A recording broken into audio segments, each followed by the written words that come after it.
Hello everyone, and welcome back. We're back with more of the Great Ace Attorney Chronicles. And last time we completed the 4th trial, and we found Soseki Natsume guilty. And after that, he decided that he was going to return to Japan. But our journey, on the other hand, is just starting. So, we were allowed to, and we were offered lodgings by Herlock Sholmes, so we'll be living in the same building as him now, which worked out great for us. Before we start, I'm kind of curious about the special contents. View special contents. Accolades, gallery, auditorium. View any accolades you've accrued. Enjoy various portraits and moving pictures featuring game characters. All annotations appear in their original form. Auditorium. Okay. Tailor. Select alternative outfits to be worn by some of the characters in the game. Interesting.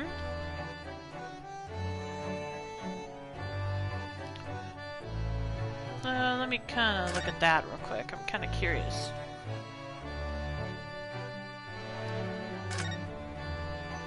Oh! Oh, okay.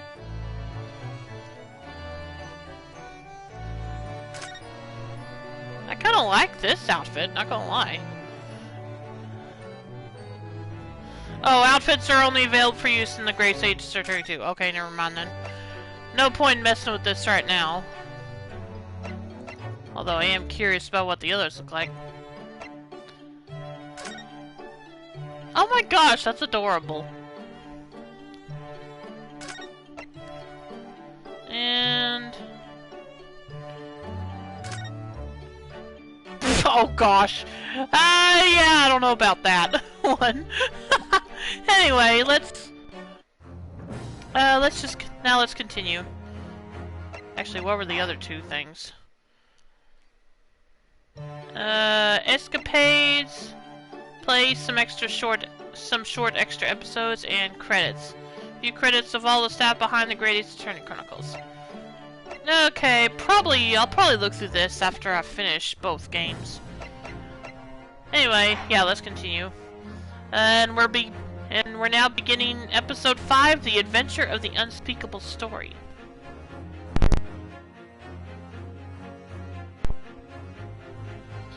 So let's go. Let's begin.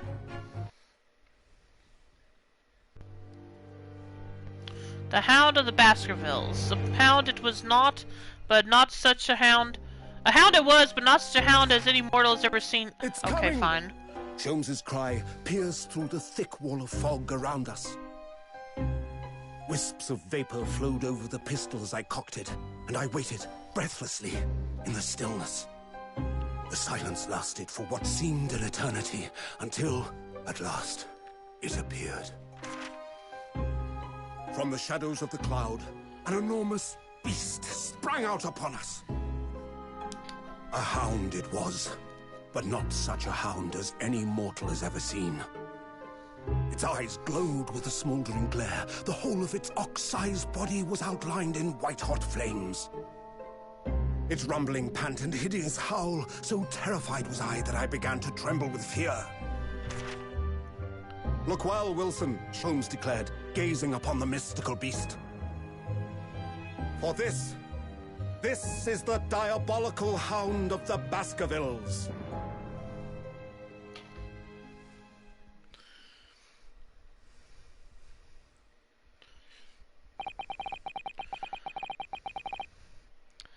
Okay, just a sec.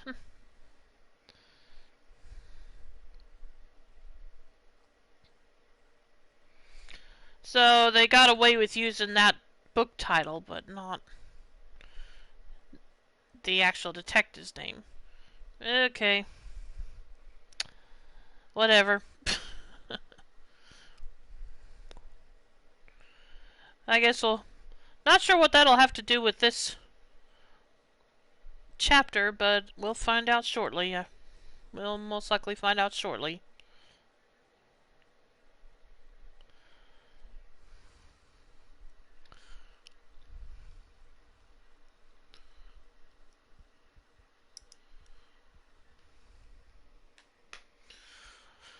Our first 2 months in London passed by in a flash.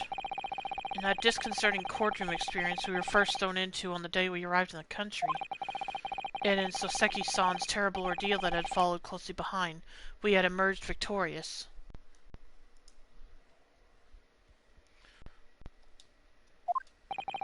However, there then came an abrupt end to our opportunities to appear in court. Wait, what?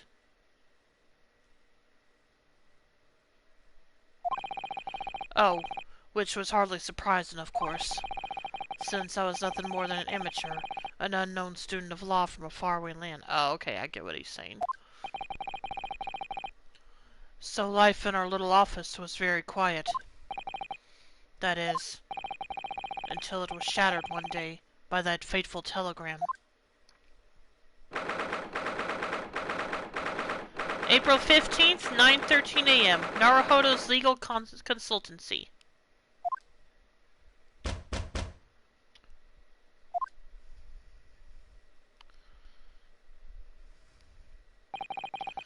That morning, I was woken by the unreserved knocking on the door by the telegram boy.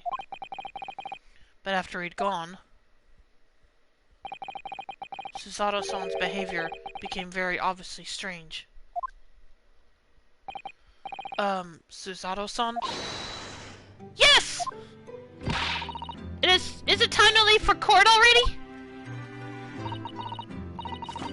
Let me see. What case is it today? I don't think I'm scheduled to defend anyone at the moment. Am I? Oh, no, of course not. How silly of me. But I think Iris said she would make us breakfast this morning. So, shall we go down to Mr. Sholm's suite? Yes! Iris makes the most delicious breakfast food. She does, doesn't she? And once our bellies are full, we can leave for court in fine fit form.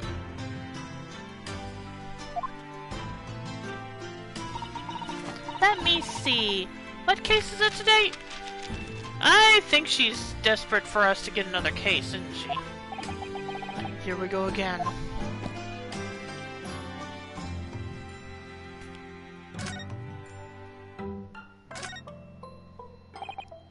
So, what was it about? The telegram that was delivered this morning, I mean. Oh! A telegram? I don't know what you're talking about!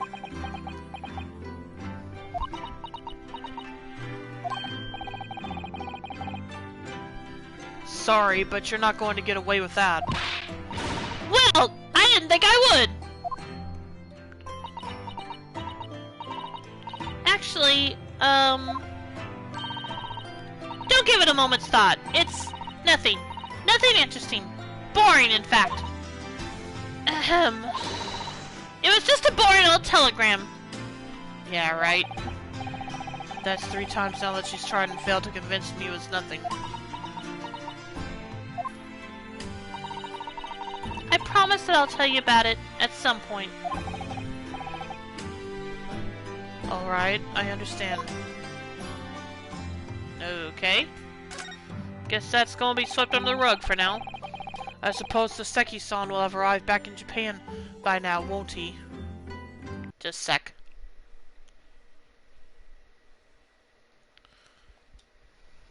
Okay, never mind. Let me try that again.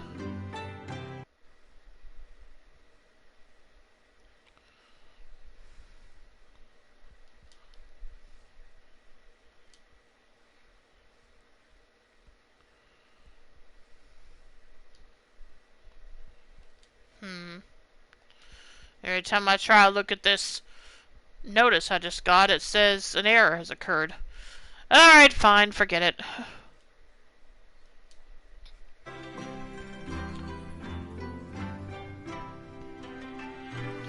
I suppose Soseki-san will have arrived in Japan by now, won't he?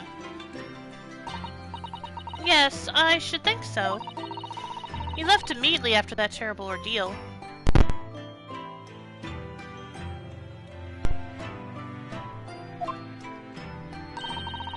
Which would mean he should have completed the voyage already, or be just a few days away. A fortnight ago we had that very long telegram from him. Do you remember? Complaining of seasickness? But by and large, it seems the voyage has been going well. Is something wrong, Naruhodo-san? I was just wondering what might have become of Saseki-san had he stayed in London, that's all. You mean, as regards Lord Von Zeeks, the Reaper? Yes. I can't help wondering if seasickness would have paled into insignificance in that case.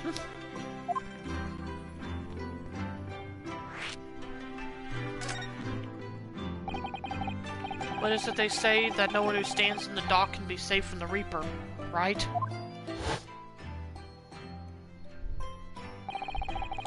Like the way that nightmarish trial ended on the very day we arrived in London.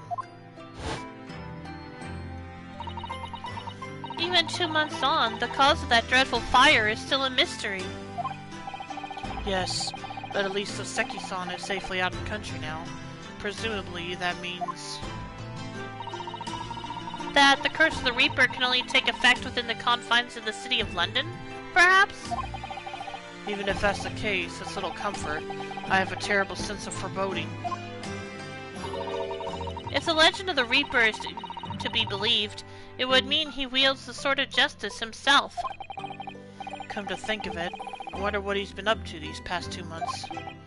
Surely, not wielding that sword against more acquitted defendants. No, I don't think so. Apparently, Lord Von Zeeks hasn't appeared in court once since our last encounter. Oh? Yes, since Saseki-san's trial, he's withdrawn from judicial service again, it seems. Really? Just like before, when he wasn't seen in court at all for several years. So, it's just me who's had to face him in his recent spate of trials then? Ugh, just my luck. I wonder if luck doesn't come into it. Sorry, what was that? Oh, nothing. Never mind. Okay, well, done with that. So, I guess it's time to move on. Oh yeah, that's right, we gotta go downstairs.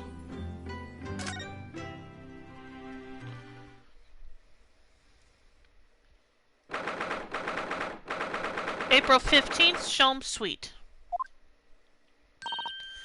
Morning, Runo. Morning, Susie.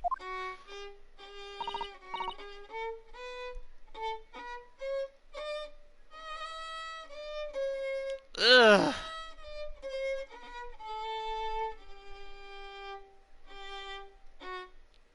Ugh.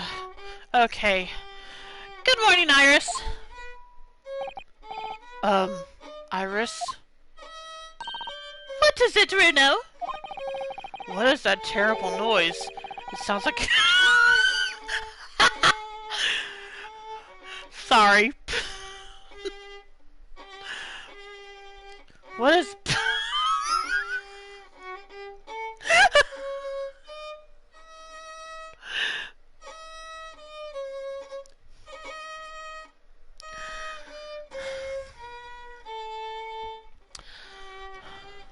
What is that terrible noise?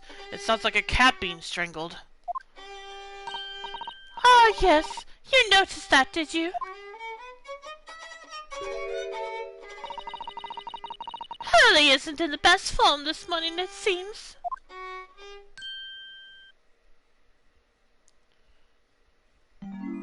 Oh dear. Hello. Hello, Mr. Sholmes. Good morning. A good morning to die, perhaps. Whoa. Has something happened, Mr. Sholmes? You look miserable, and the way you were playing the violin before. Humph. My analytical mind is dead. Music is dead. The world is dead. Okay. Damn this blunted existence! That's all it is, my dear fellow. Nothing of consequence. Okay. I'm afraid I don't understand. Well, Iris, isn't it time we ate? Some dry toast and a sip of coffee for me, if it's not too much trouble. Dude. Dang, what happened to this guy?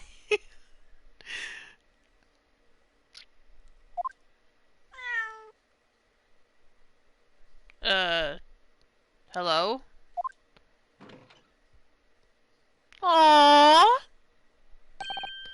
Oh look, it's Wagahai. Okay. Interesting name. Good morning, boy. Aww. Sure that's a boy? I don't know. Meow. That must be some sort of tiny door for cats to use. But how did it get there? Reen says I am a cat. Welcome to the stream, Reen. How you doing tonight?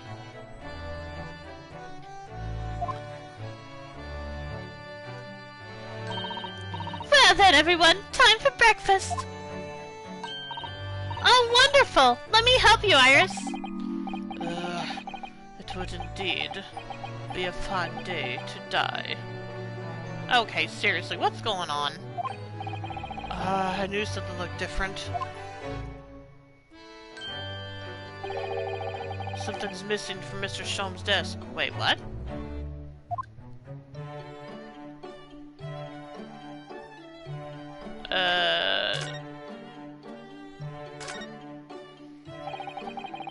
You seem to be very unhappy this morning, Mr. Sholmes. What's happened? It used to be the case that in my hands, this violence sung like the dawn chorus. Its mellifluent tones would make flowers bloom. It would. But now, the muses are unamused with me. The goddesses of music have thrown me over. Oh, whatever do you mean, Mr. Sholmes? For hours I have bowed, for days even. Through the night I have endeavored, to no avail. That sound, my tone, is lost.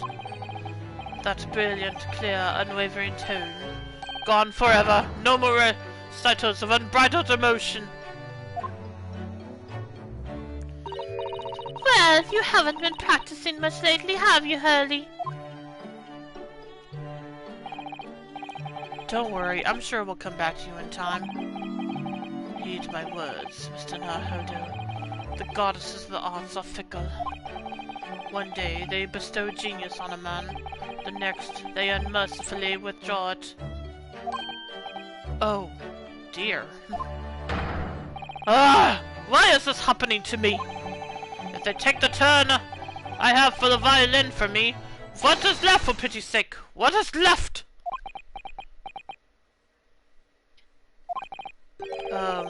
Deduction, perhaps? Isn't that what you're known for?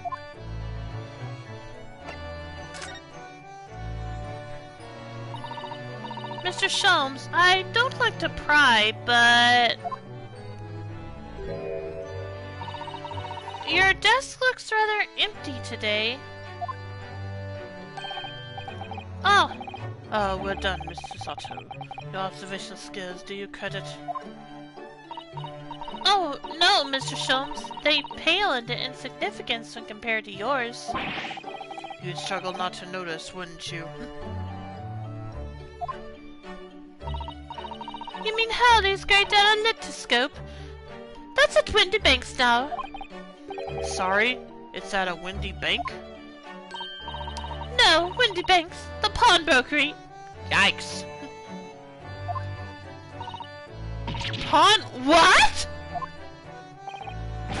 You mean you've pawned that enormous machine of yours? It has some considerable value, you see, quite undeservedly. But isn't it a very important machine for your work? I do wish you had consulted us if if your situation had become so desperate, I should have gladly passed on what little income I have to you. Dear madam, things are far from desperate. But the pawnbroker has your wonderful machine. How can it be anything but desperate? Making use of a pawnbroker is quite ordinary here in London, I assure you. It is? It doesn't sound ordinary at all. It would seem that neither of you fully understand how pawnbroking works. Oh, what's to understand exactly?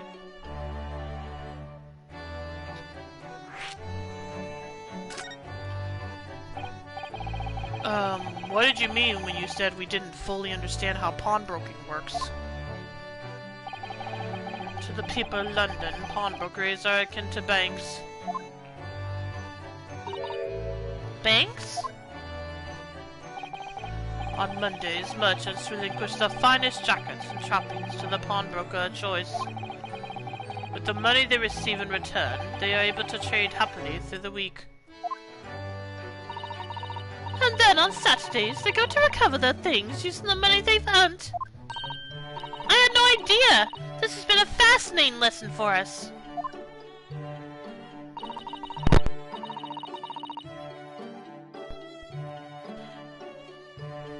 Everyone does it, you see, especially people in London.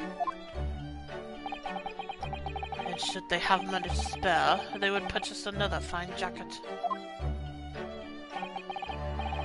Not to wear, obviously, but to pawn, should the need arise. Oh, how ingenious! So whenever we have something that's getting in the way, we leave it at Wendy Banks, you see? Pawnbrokery can be thought of as an extremely secure vault. Who would have thought that even pawnbrokers are different here in Great Britain? Of course, you have to watch Hurley with it. Sometimes he pawns things he really shouldn't. Don't you, Hurley?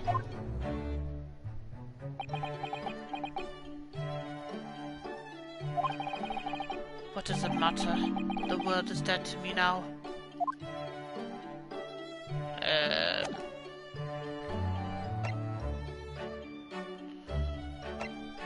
Not gonna let me talk to Iris, huh?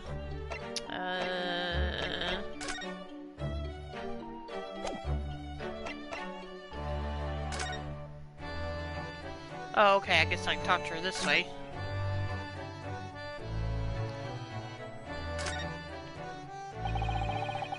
Mr. Natsume's cat seems to have settled into his new home then.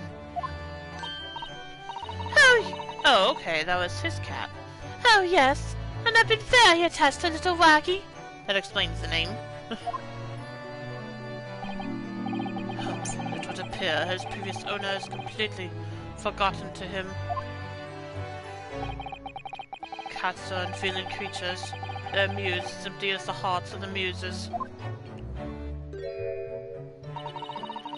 If Mr. Natsume had no intention of taking Waggy back to Japan, I wonder why he kept him in the first place.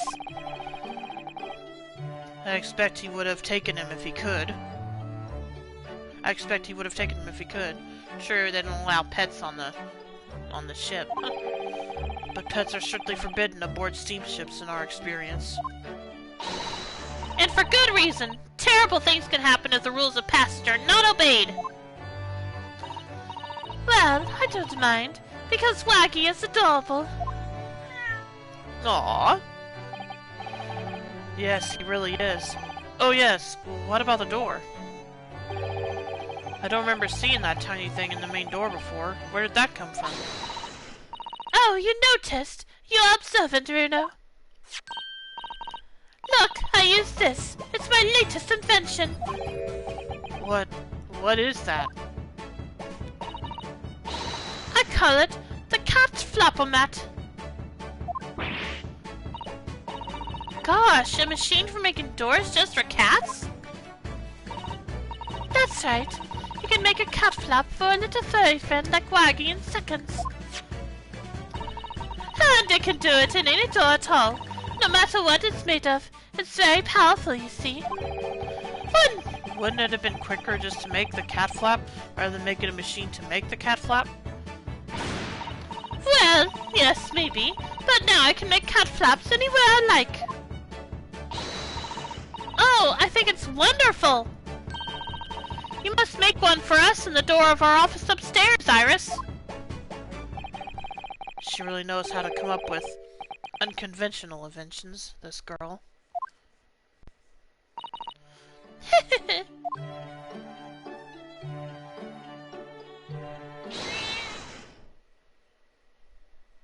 Hi. Oh, what was that? Wagga hi.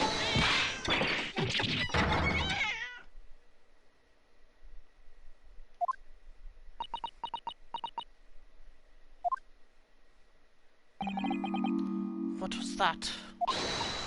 Oh no! Wagga is tangled up in your violin! How did that happen? I think he thinks it's a toy. No! What's he doing to it? Oh dear, Mr. Sholm's precious violin. Why should I care? Why should I care? What?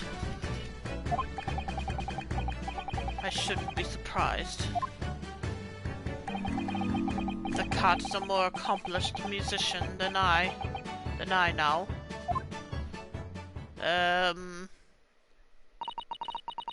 Mr. Sholmes really is in poor spirits, isn't he?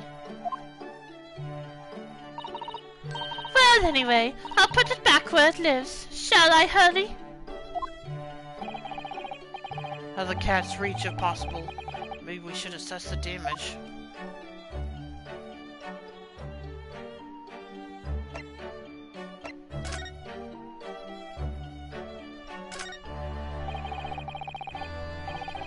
Yeah, that wasn't what I meant to do.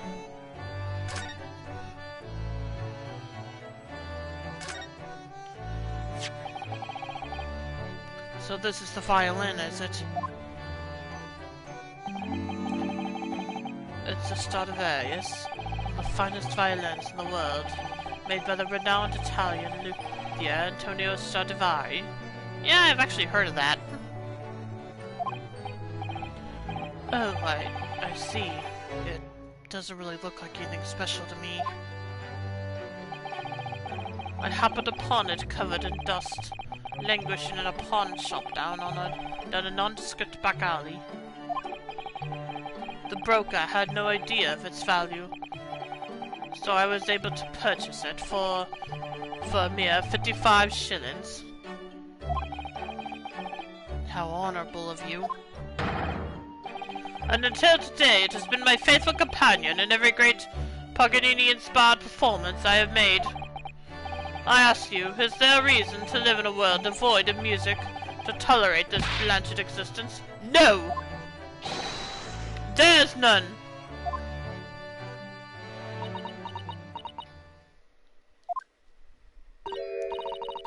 Mr. Sholmes?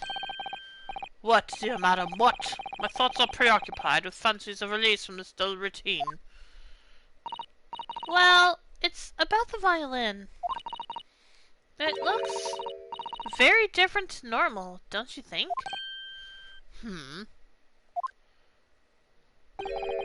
What do you mean, Miss Rosato? Oh, Susie's right! Yes, the tone of the wood is completely different. And that's not all. I'm sure there was no crack here before. Wait, it's not even the right size, is it? What's this? Okay. Question, how did they notice this before you? Anyway.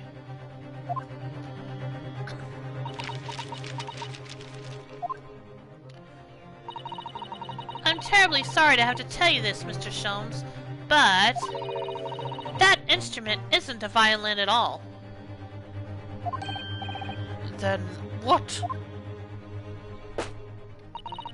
I believe it's an entirely different instrument called a viola.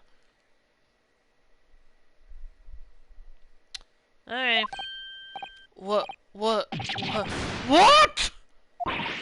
Oh, Mr. Sholmes, are you all right? You're right. You're quite right. This isn't my faithful Stradivarius. So what, pray, is this piece of stringed flotsam? Not your faithful performing partner, then. Ah, I see what must have happened. You do, Iris? This is just a simple mix-up. It sounds like Iris might be able to tell us exactly what's happened if we ask her.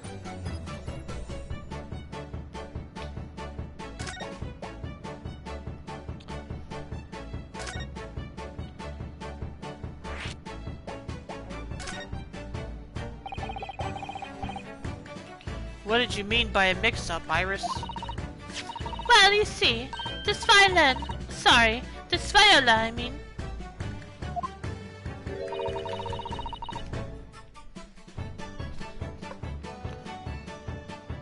Was at Windybanks till last week. At the pawnbrokers? Not Mr. Sholmes' beloved musical partner. There's a proverb from the East with which you are no doubt familiar, my dear fellows. Always let a beloved child travel. Yes, indeed. So you sent your beloved violin to the pawnbrokers in the hope that it would experience personal growth? Oh, what a wonderful idea! Last week I pawned my great analytoscope in order to release my precious instrument. But it would appear Mr. Windybank mistakenly furnished me with this tawdry fiddle instead. But my ears cannot be deceived by the hollow timbre of this piece of timber. No, but your every sense was deceived by the fact that it just had strings.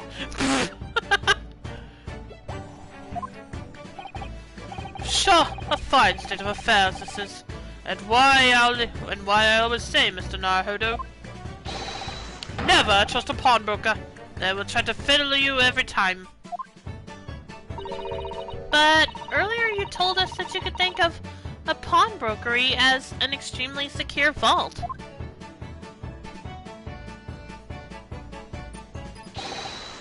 Come, Mr. Naruhodo. Dilly-dallying will get you nowhere. Sorry. Crunching your toast with that vacant aspect, freshen your coffee so obtusely.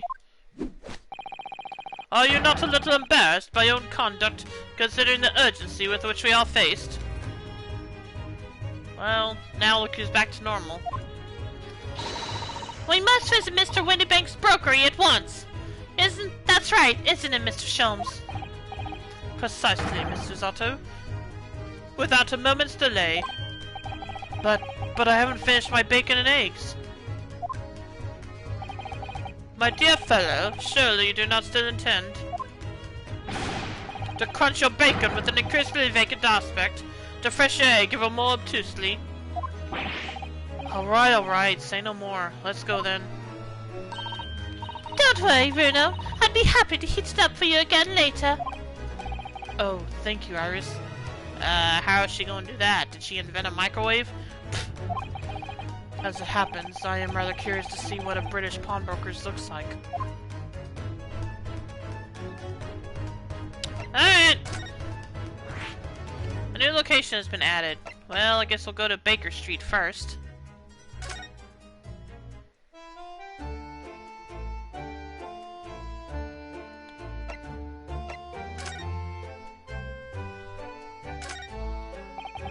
Look at all the different things in the window of the shop. Ah, that's Windybanks, the pawnbrokery. Looks much smarter than a pawnbroker's in Japan, doesn't it? Yes, you're right. I find pawn shops at home rather inapproachable, personally. It reminds me of tearfully parting with my favorite fountain pen. I felt so miserable. What doesn't kill us makes us stronger, Mr. Naruhodo. I wonder if this is going to be important later. Anyway.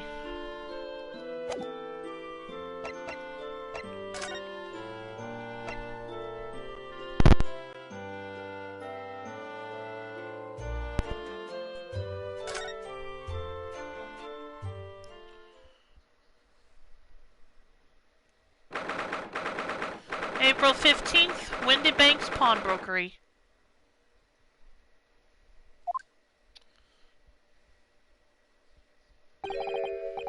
So this is a British pawnbrokery? Oh my!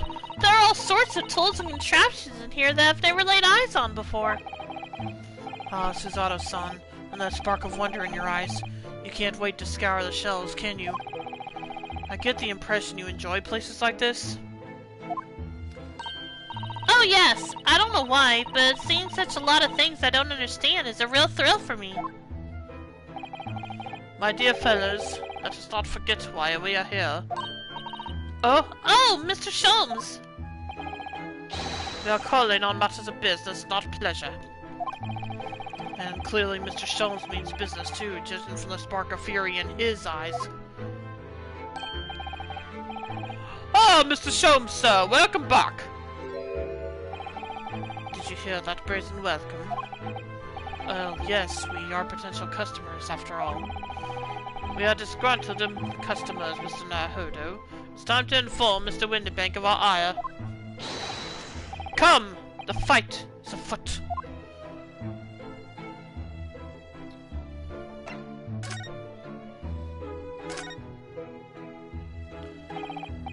Naturally, you will recall this, which I retrieved from you some days ago. Yes!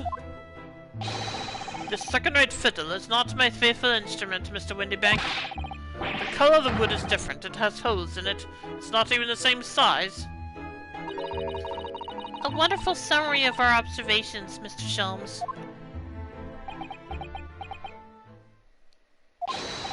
I'm so very sorry, sir! How utterly unforgivable of me! An inexcusable mistake for a pawnbroker! There's only one way to make amends. I shall have to take my own life! Oh my goodness. That escalated quickly.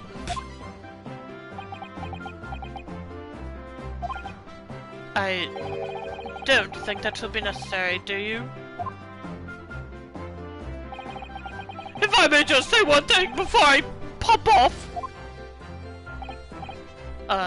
Yes. It was you, sir, Mr. Sholmes, who took it upon himself to remove the item the other day, I believe. Sigh. As I recall, I entered the storeroom to fetch a violin when I heard, "Ah, here it is!" You did? And when I turned to controvert you, you had taken the viola and left, sir. However, there can be no doubt that the blame lies firmly at my own door for allowing you to leave. So I shall not grumble or grouse any longer. May this guilt die with me. No, stop, my dear fellow. The fault is mine.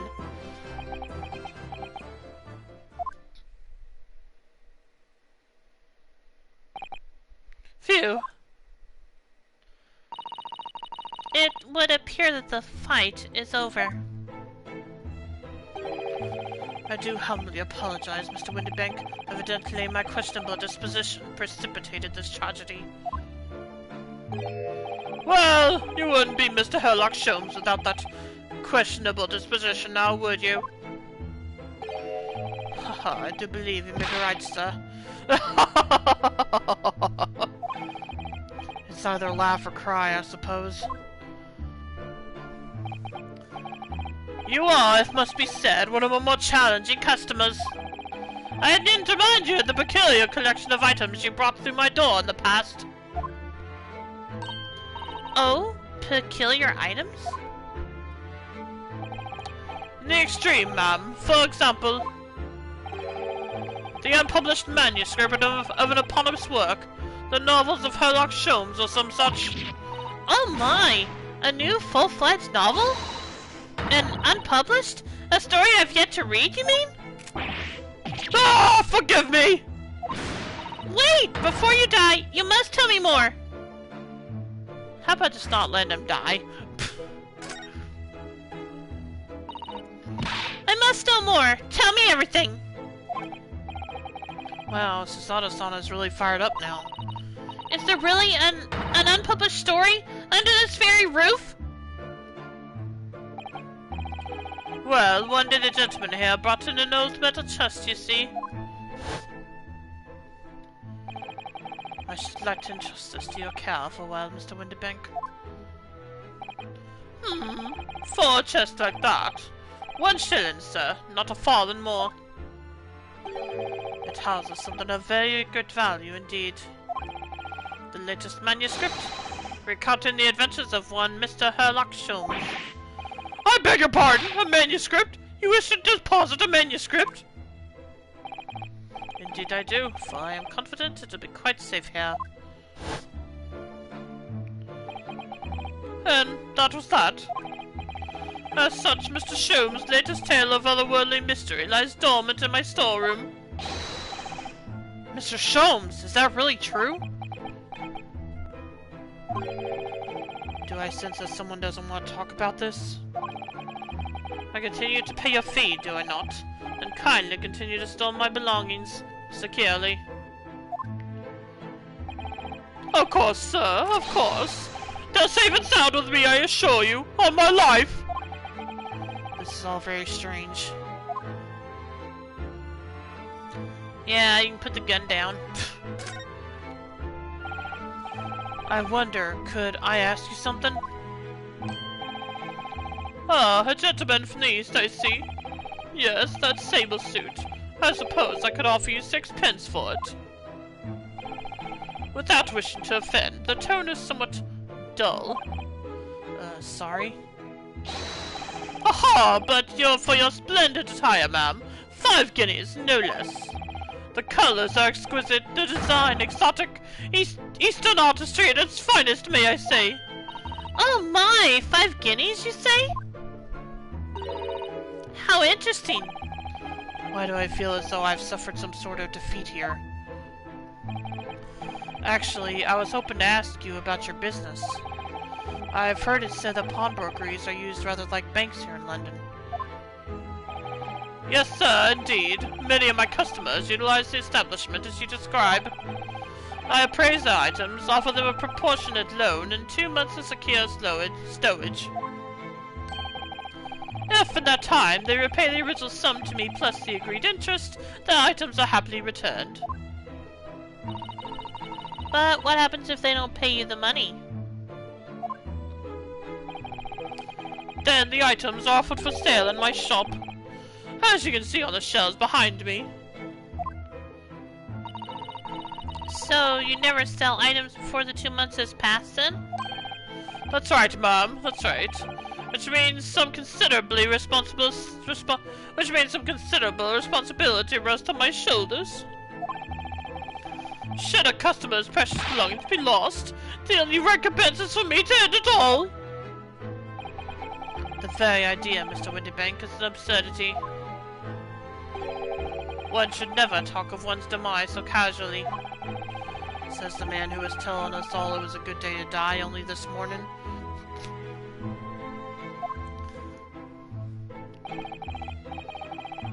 And let us not forget that I have already helped you take measures to ensure such a tragedy never occurs. Oh, what sort of measures? I engineered a simple device which Mr. Windybank has installed here in his shop. I call it the Red-Handed Recorder. Is that not so, Mr. Windybank?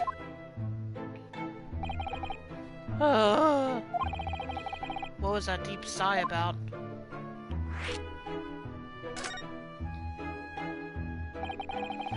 What on earth is a red-handed recorder?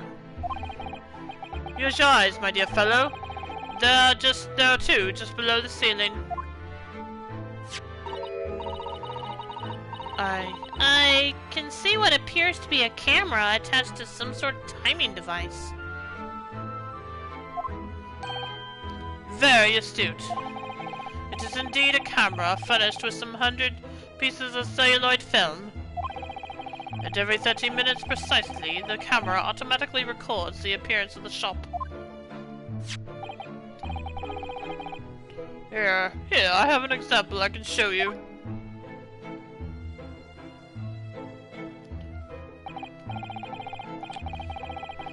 Oh yes, the print from the camera, so to record the activity at the shop counter.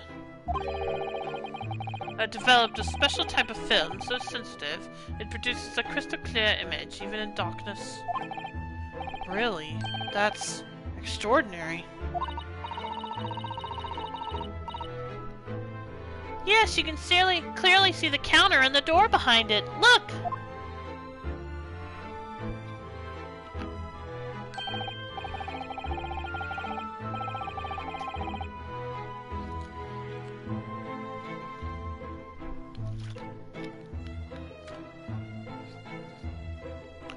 So you see, were someone to enter the premises with ill intent, his identity would be summarily exposed. But did you not say that the photographic prints were taken at 30-minute intervals? Indeed, as you say, my dear madam. Then, what if the incident were to occur in between times? One could only say that would be a cruel twist of fate. I must confess, your devices have been giving me some cause for distress of late. I beg your pardon, Mr. Winterbank. Surely they were anything but distressing. Reassuring is the word. It's the cost of the film, sir.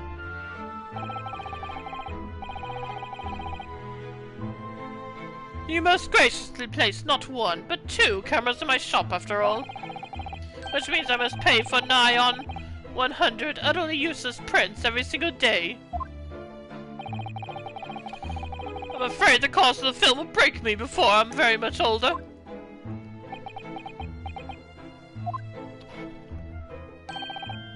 Nevertheless, a small price to pay to ensure the safety of my preferred pawnbrokery.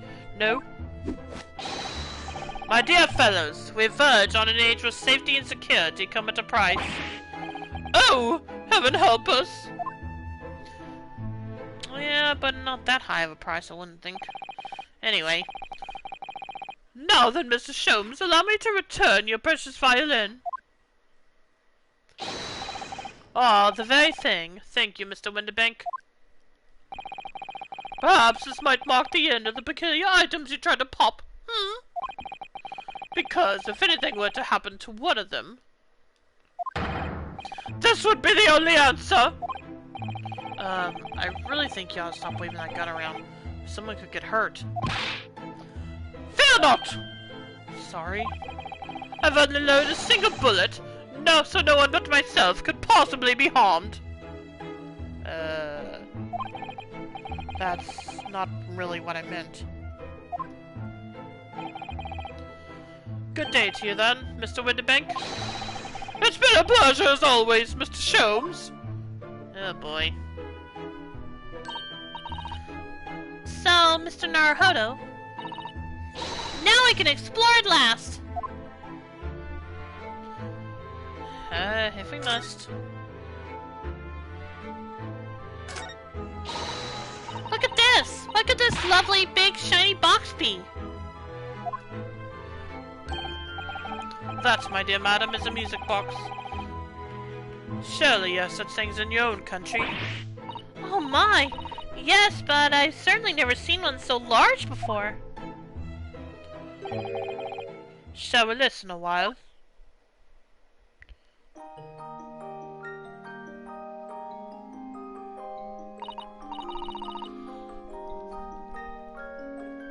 Ah, what a sublime sound.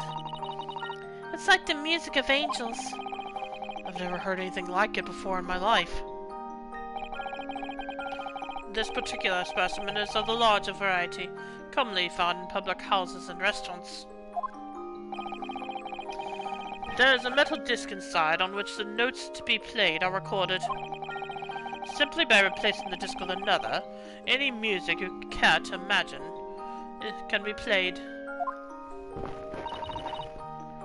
My goodness! What a simply delightful machine! Indeed, though the popularity has waned recently with the development of the gramophone, of course. Science and technology advance at such an overwhelming pace.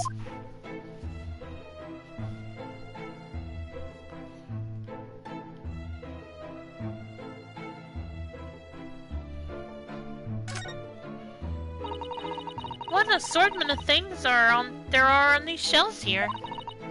Crockery, footwear, clocks, and watches. Almost anything you care to imagine. Not seeing the footwear, but okay. Those are forfeited items offered for sale by the pawnbroker. What does that really mean, though? When you pawn or colloquially pop an item, the broker loans you money against its worth. He stores the item for an agreed period of time, after which the loan must be repaid. If not, he is free to display it in a shop for sale at a price of his choosing. Oh yes, now you've explained it, I'm noticing little price tags on everything. Of course, simply by paying the agreed interest on the loan, one can extend the period of safekeeping. So you may pawn that black garb of yours without fear, my dear fellow. My treasured university uniform? Never! It embodies my student spirit! Plus, I think you already made it clear he wouldn't really offer much for it.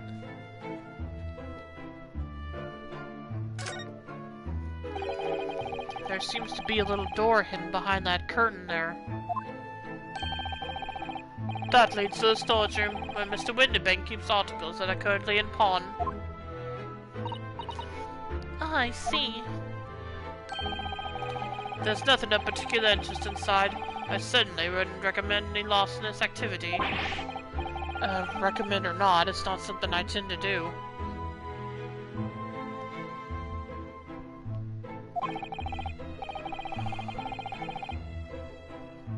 There's but one key, and Mr. Winterbank keeps it in his pocket at all times. Before he sleeps, he places it into a small pot, which he slides under his pillow. How on earth do you know about that, Mr. Sholmes? I am a detective, sir. It is my business to know what others do not. I am frequently assailed by information that I neither care for, nor wish to retain. Mr. Sholmes, you are a wonder! And the prime suspect of this pawnbrokery is ever burgled.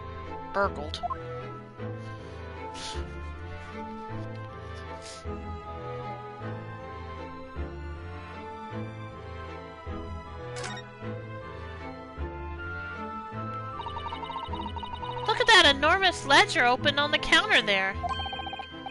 Mr. Winterbank is, if nothing else, very particular about recording the items he accepts. He'd have to be, otherwise he'd get himself into all sorts of trouble. Which might explain the thing that catches my eye far more than the ledger. What now? Oh, right. Oh, well, I didn't notice that. Okay. This revolver here.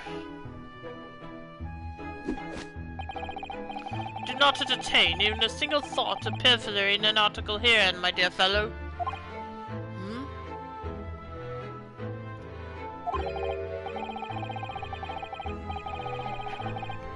I assure you, Mr. Winterbank would not hesitate to draw that weapon with a speed belying his portly size.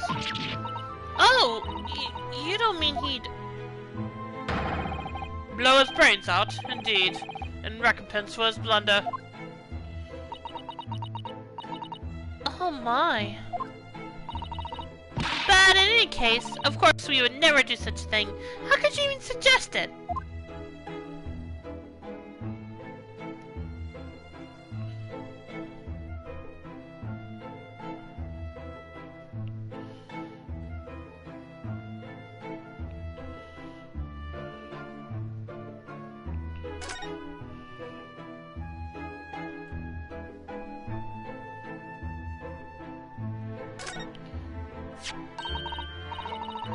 Look at this! Whatever could it be used for? I have no idea. I think I might have an idea what it's for, but I'm not quite sure. There's a small catch here, just here. Look! We're going to open it, aren't we?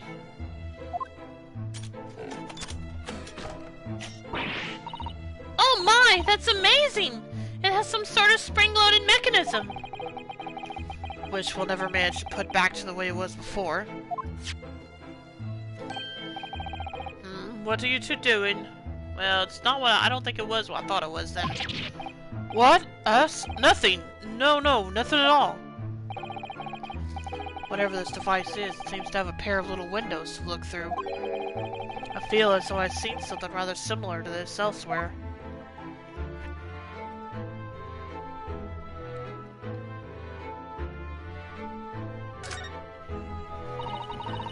Now, what do you suppose this rather enormous machine does? It seems to have two windows for looking through. Allow me to enlighten you, my dear fellows. What you're looking at is a stereoscope. A stereoscope? Fascinating! It's softly named, I assure you. Look through the eyepieces and see for yourself. Oh, I'd be delighted to. Excuse me a moment while I just have a look. Just before you do, there's something I should point out. My dear fellows, in order to see the image properly, stereoscopically as it were, you will need to be cross-eyed. However, if that is beyond you, it is of little consequence today. Alright then, I'm going to try it.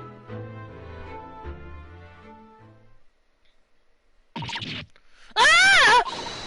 Mr. Naruhodo, you must see! At once! Oh, alright then. So I need to be cross-eyed, like I'm trying to look at my own nose. Okay, what did she see, though? Oh. What the? I don't believe it. It's just a photographic print, but it seems like you could reach out and touch it. Yes, this is a depth of startling, is it not? Stereoscopes are one of London's many fads. They are often found in little stalls in the park. People queue for hours to see them. Why? Why are people meddling with such black magic? It is no magic, my dear madam. It is, well, far too complicated to explain at present. We shall save this lesson for another day. Oh.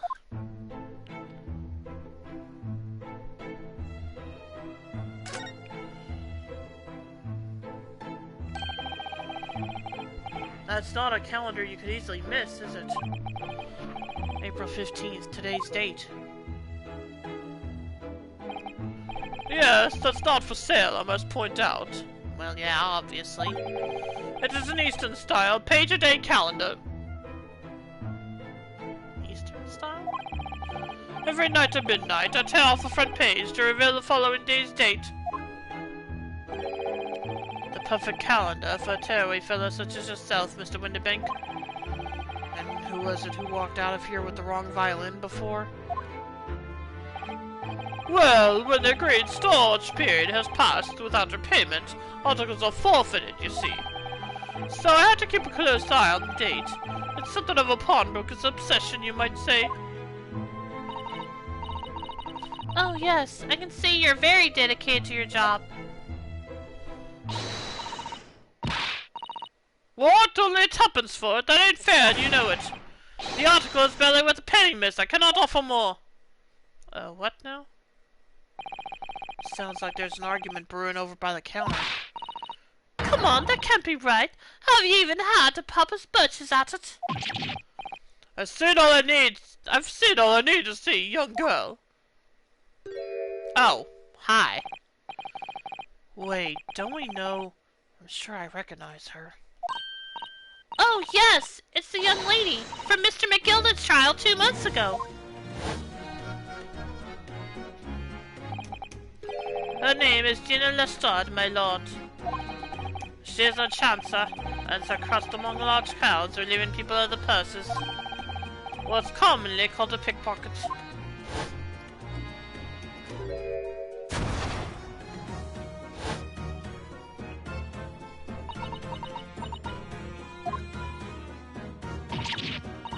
Go to Bennett, you lot!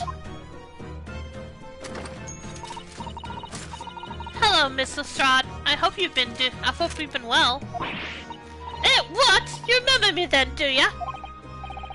Well, I remember being completely surrounded by smoke, that's for sure. So, what are you doing in here? Down and out like the rest of us. Nothing to eat. Come to pop that black weasel. Sorry, coat, have you?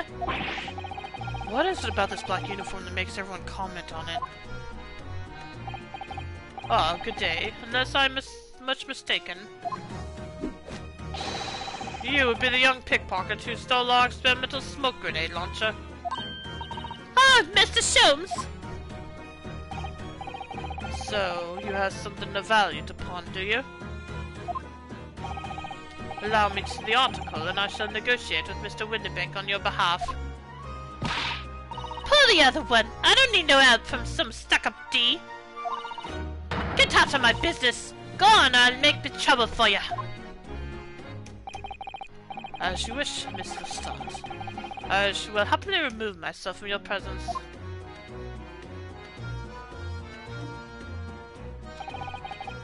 He's really done it. He's gone. I'm sorry, but as I said, there really is no room for negotiation here. What is that thing he has in his hand? Some kind of metal disc? And you, go on! Leave me alone! Oh, Miss Lestrade, just pretend we aren't here. We shan't be offended in the slightest.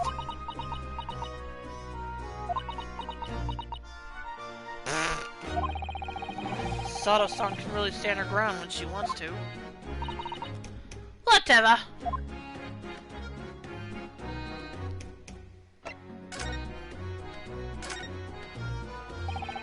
Somehow, I didn't really think you were the sort of person who'd use a pawnbroker, Miss Lestrade.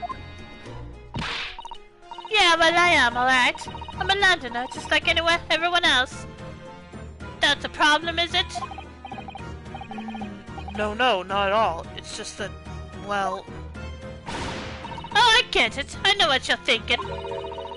That thing probably don't even belong to her. Probably got on the dive, didn't she? Yeah, I can see it written all over your Chevy Chase. Well, I might have been thinking something along those lines. You're not going to deny it, Mr. Naruhodo? Alright then, I'm just going to come out and ask you straight. Do you pawn things that you steal from other people? Well, I don't know how best to answer that, really.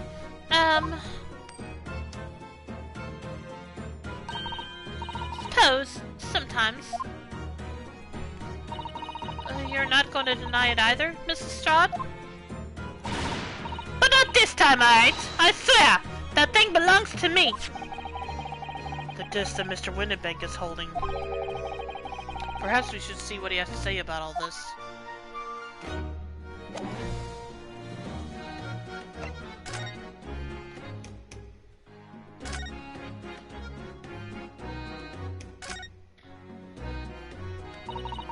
Mr. Winterbank, what exactly is this metal disc that Miss Lestrade has brought in? It seems to have hundreds of tiny little bumps on its surface.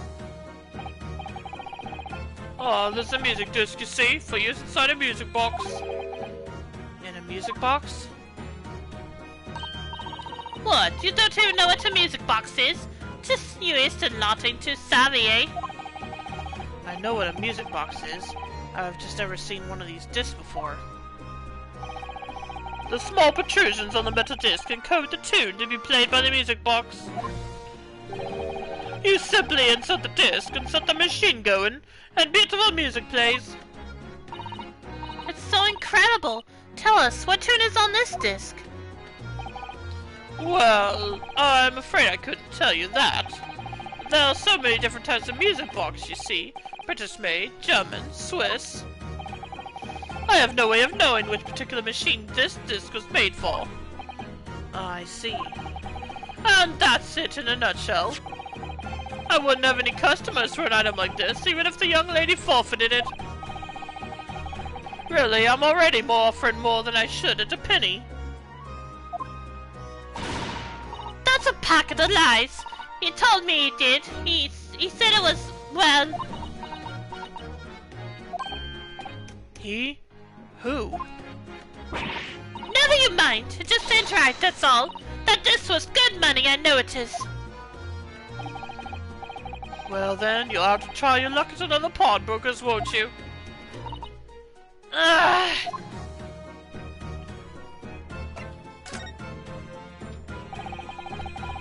She's been in before, of course, this little tap.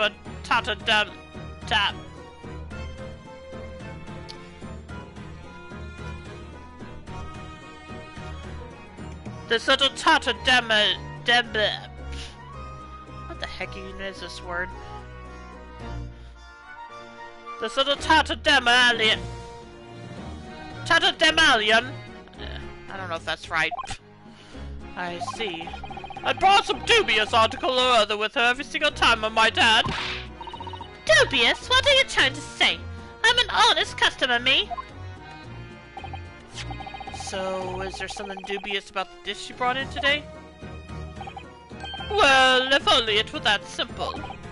Sorry, what do you mean? What she actually brought in was a storage ticket. A storage ticket. So... Miss Lestrade here has actually come to redeem an article from you today. Is that right?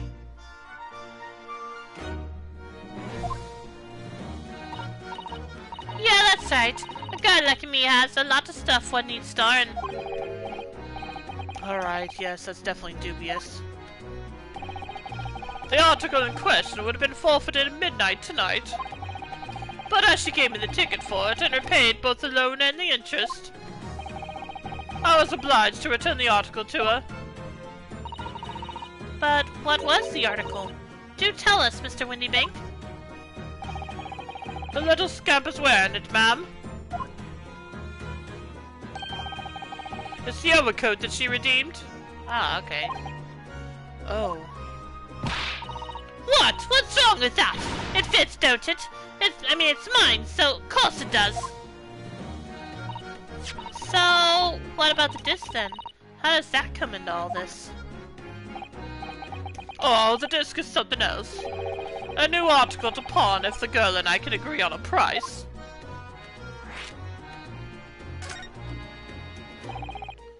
I'm confused. I thought you said that Miss Lestrade brought in a storage ticket today. It's really quite simple. Yes, the child brought me a storage ticket and the money owed on it, as you say. For this heavy black coat, which you returned to her care, as I'd understood it.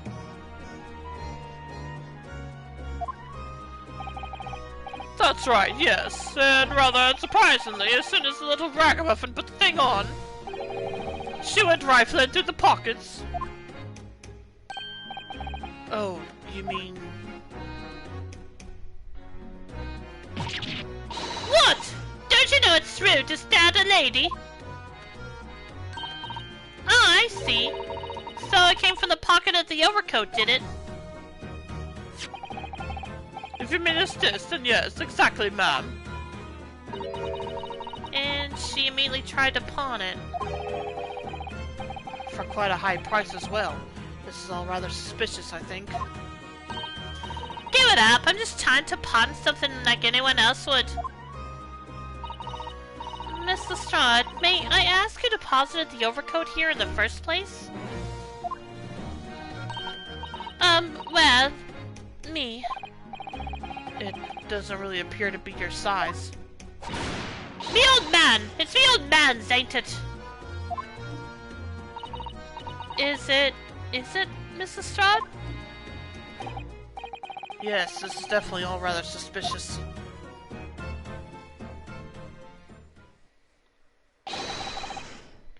Out of my way, please! Oh, hello. Who's this picture postcard English gentleman?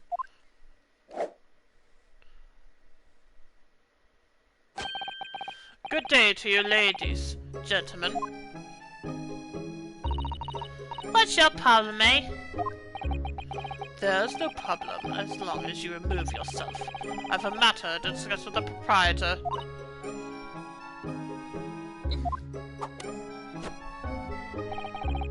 And if you intend to make a problem of it, I shall see you outside, little girl, for the hiding you deserve. Today is perfectly annoying at work. How are you? Yikes. I'm good. Welcome to Stream Soup. Sorry to hear things aren't going well at work.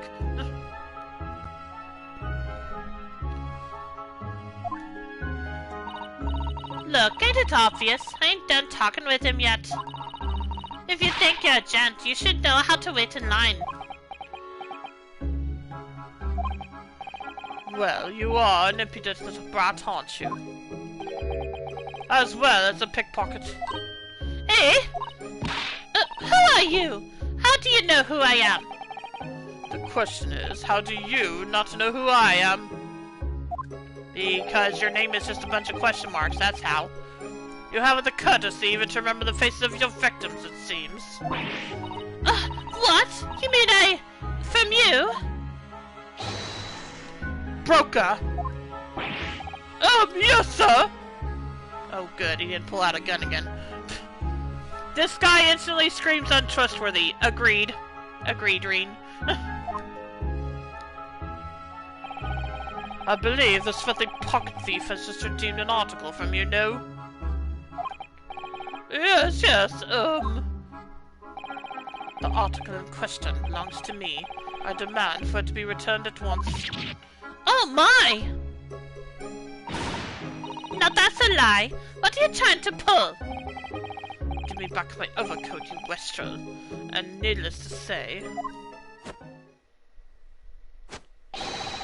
any music box disc too. No! You can't have it! You just can't! It's my old man's! Or it was, now it's mine! Goodness, Mr. Naruhodo. Dragon says I trust him to drive me off a cliff. True.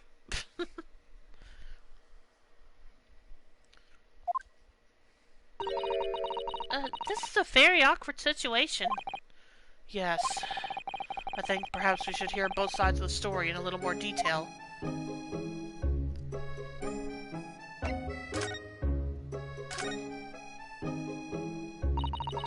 Miss Lestrade, is what the gentleman is saying. What do you think? It's all lies, ain't it? Obviously. I swear on my life, I ain't never laid eyes on that dandy before. Let's see it now, you little ragamuffin. You stole it, didn't you? That ticket you brought in here just now. No, I swear it. I swear to God. It was barely an hour ago. I was walking along the street, minding my own business, when this little gutterling ran into me. I knew at once what had happened. I've been robbed yet again, I thought to myself. Those wretched pickpockets. Well, okay, the fact that you're saying you've been robbed again, I think that says a little bit about you as well as her. As well as the pickpockets. Yet again? Thank you, Renosuke. Oh yes, as you can see, I am a man of impeccable style. This isn't the first time that I've been targeted by these backslum scoundrels. Now then, relinquish my overcoat. Come along now, Mr. Strahd. Give the good gentleman his coat back. If you're going to cause trouble, I shall have no choice but to call the police. Hold on! Why does everyone think it's me?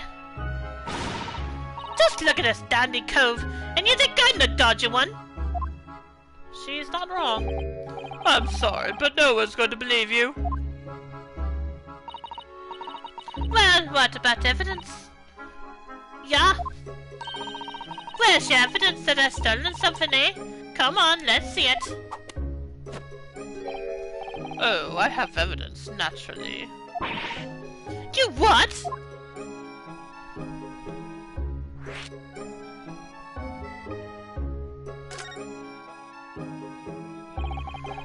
Also, I think I broke Bravely Default 2, maxed out Beastmaster's second special. Specialty gives you a bonus to all stats based on how many monsters you've captured. Wow.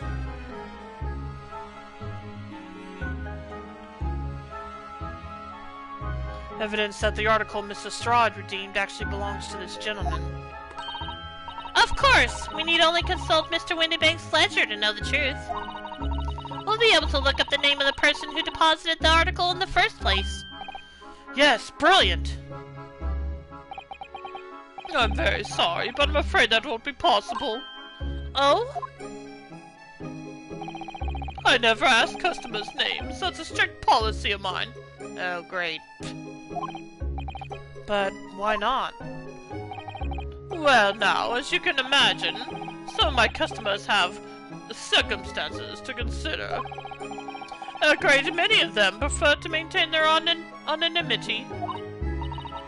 Yes, I see. But then, how can you know if an article belongs to the person asking to redeem it? Oh, it's quite simple. Good sir, might I trouble you for the watchword associated with the article in question? Of course, it's Professor. Yes, that's right. And all the evidence we need. This gentleman is the rightful owner of the article, without doubt. A watchword? Interesting.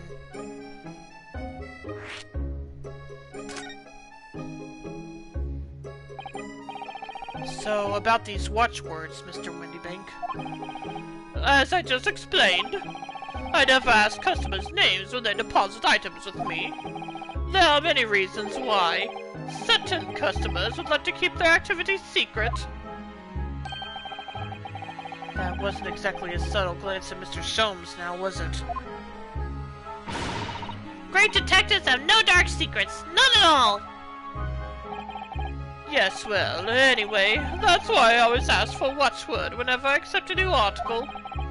In many ways, it's like the secret combination of numbers used to unlock a vault. The date of deposit, a description, and a watchword uniquely identify each item. And of course, then I give the storage ticket to the customer. When someone comes to redeem something, I ask for the ticket and the watchword. You didn't ask Gina for it. And if that someone tells you the correct watchword, you return the article? That's right, sir, yes. Just as soon as the requisite fee is paid. And I have supplied you with the information you require already. But for the avoidance of doubt, the article in question is an overcoat deposited 2 months ago on February 15th. With a watchword of Professor. All perfectly correct information, sir. But I'll... Really, this is beyond a joke now. There's no further room for doubt. Ugh.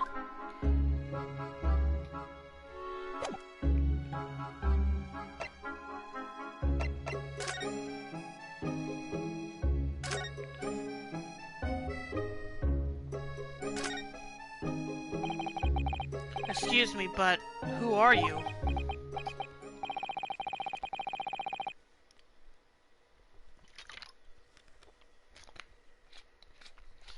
One would expect the inquirer to introduce himself first. Though clearly you are not British, so perhaps our ways are foreign to you. Oh, sorry. Yes, we're from the Empire of Japan. We're studying here. Oh yes, Japan. I've heard talk of the place. Its inhabitants live on the fiery brown-colored soup, dressed up with exotic spices. Its inhabitants live on some fiery brown-colored soup, dressed up with exotic spices. You might be thinking of somewhere else. And what was that theatrical gesticulation about? Perhaps, anyway. If you're a gentleman, sir, you offer your own name first before inquiring after the name of another. Of course, yes. I am Ryunosuke Naruhodo. I'm a lawyer. Well, a student of law, really. My name is Susato Mikatoba. I am Mr. Naruhodo's assistant. I see. My name is Benedict. Yes, Aegon Benedict.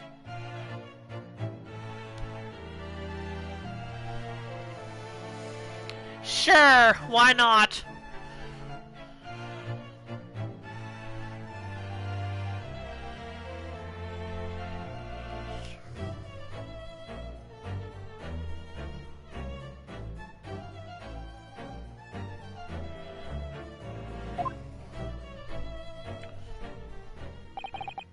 Enchanté. He's so refined in how he holds himself and how he speaks, but that name is suspicious. Ah, he's not wrong.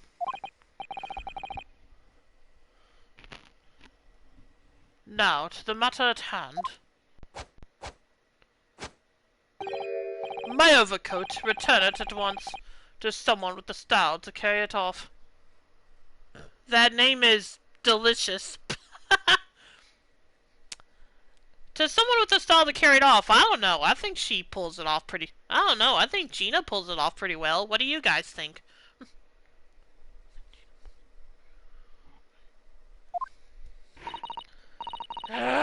Every movie he makes, every breath he takes, I can't stand watching him. Was that a reference to that song? Anyway. So, let there be an end to the matter.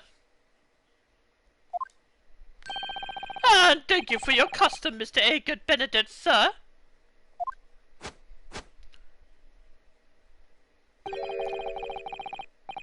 With such a reasonable rate of interest, I may even decide to come back.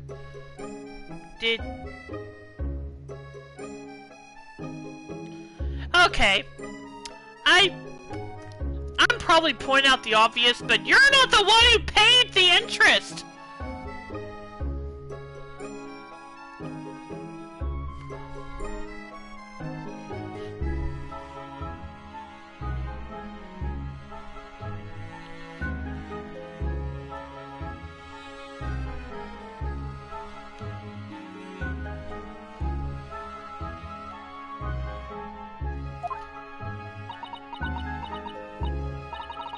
This is why I hate grown-ups. You know, you could point out that you're the one that paid. Just because I'm a diver, everyone thinks that makes me a liar. And the contents, the coat pockets, if you please, broker. But of course, sir, here's a disc for you. Just this one. Pardon, sir. I was expecting another. That is, I deposited another. Gina, summon your persona! That would be nice. Oh well. Reform these wicked adults! Yep.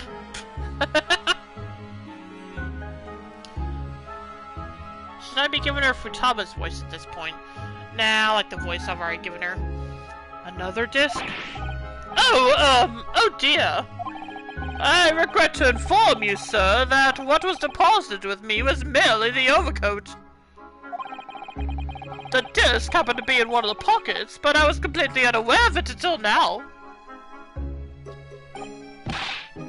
So, Gatlin, you're hiding more of what's rightfully mine, are you? Says who? I don't know nothing about it. Very well. Then I shall bid you farewell. Say goodbye to style.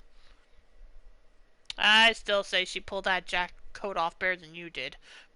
Than you do.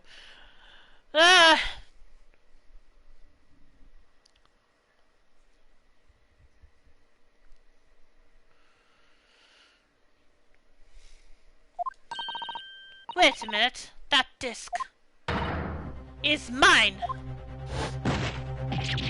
Ah! Well, what do you think you're doing, you little chump? You've drawn blood, you filthy animal. She has? Where? Oh my! Yes, there's blood on the disc! Oh, well, okay. It's because of all those sharp little bumps. The man must have scratched his finger on them. I found it first, alright? I mean, it belonged to me, old man. So you're not having it. Oh, you take it. Me? If I hang on to it, they'll have it off of me again. So you keep hold of it. Miss Lestrade, why is this disc so important to her? The music box disc has been entered into the court record. A metal disc used to play music in a mechanical music box. The piece of music, which remains unidentified, is stored on the disc by means of small protrusions. Well, okay. You there, in the black livery. Hand that disc to me at once, please. No, don't! He's lying! Grown-ups are all liars! How old is Renosuke again? Let me check. Oh, I didn't say. Didn't show his profile.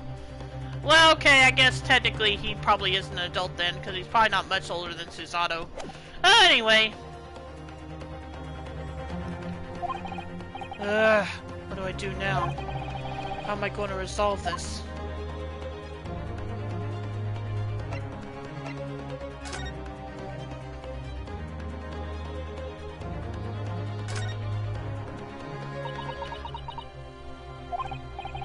Wow, Mrs. Strada is really looking daggers at that mysterious gentleman. We need to do something to calm things down before she loses control and attacks him again. Dude, run! Yeah, I wish that was the solution, but obviously not. Gotta find out what's going on here. Look at those piercing eyes. He's clearly in no mood to talk. We have to do something quickly before this mysterious gentleman leaves to fetch the police or something.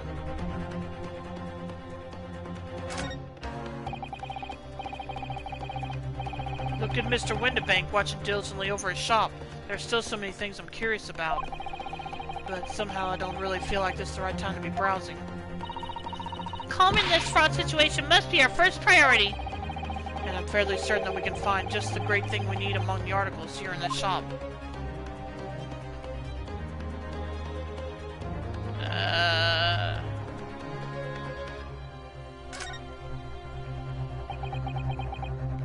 You can't move? Well, yeah, I can, but I thought maybe I was supposed to actually do something to settle this. Mr. Windibank is clearly at a loss here. We have to do something about this before he reaches for that revolver of his.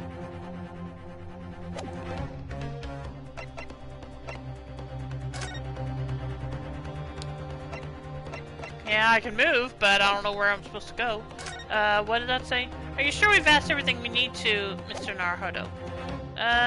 Let's look around a bit more. Of course. Mr. Sholmes.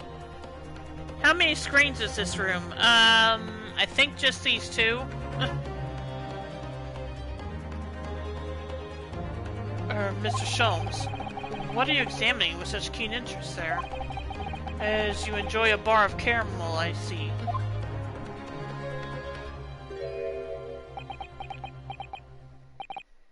So, you found me at last, Mr. Naruhodo. Sorry? After that young pickpocket sent me on my way, I was supposed to look in the shadows. I was about to say, probably Sholmes at this moment, yep. Cruelly ostracized as the rest of you partook in a jovial atmosphere of fellowship. If that's what you want to call it. I had nothing to occupy my mind, but was too ashamed to let society see what my downfall had done to me. So, feigning mock interest, I pretended to examine the tedious trinkets in this desolate place. Whilst, as you shrewdly observed, nor on the only friend I have left, this 7% solution of caramel.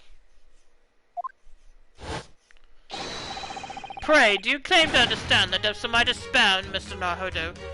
But how could you? I was so lonely, so desperately lonely. Then, why on earth didn't you rejoin the conversation? Things have gone from bad to worse here, you know. Yes, I overheard much of your conversation. Or rather, in my craving for human contact, my ears devoured every word that was uttered. You really were sad, weren't you? Poor Mr. Sholmes. I feel simply awful for you. It would seem that my inferences were correct. Inferences were correct. Oh, surely you're not about to tell us that you saw the entire case once again? Is it time for a dance? Possibly. My dear madam, sometimes I wonder, were my genius for deduction to be commoditized? How much could I pawn it for? It seems Mr. Sholmes has had another of his flashes of inspiration. But who knows if it will help to resolve the situation between Miss Lestrade and the mysterious gentleman. What's the right thing to do here? Might as well listen.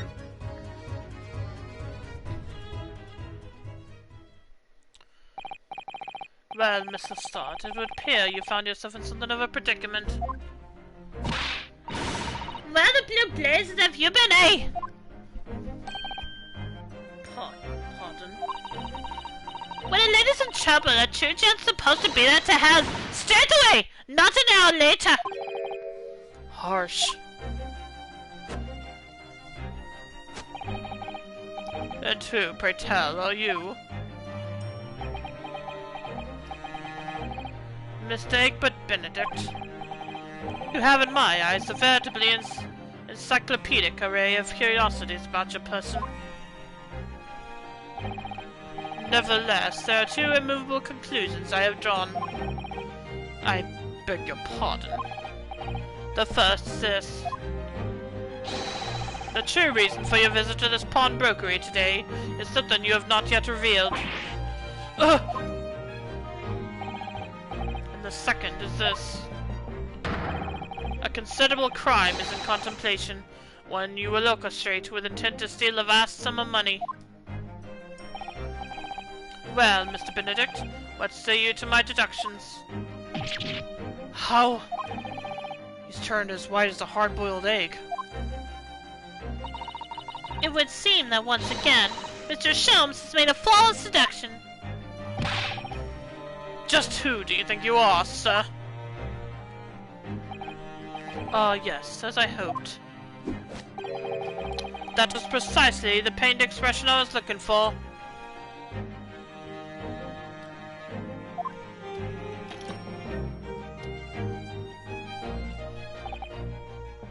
So, shall we begin? The time has come for yet another Herlock Sholmes, logic and reasoning spectacular. Okay, let's see what we can figure out here. Topic 1, Mystery Man's aim. First of all, we must ask ourselves on what business you ventured to this pawnbrokery today. You claim to have followed this pickpocketeer, having had the redemption ticket stolen from you on the street. But that is most certainly a lie.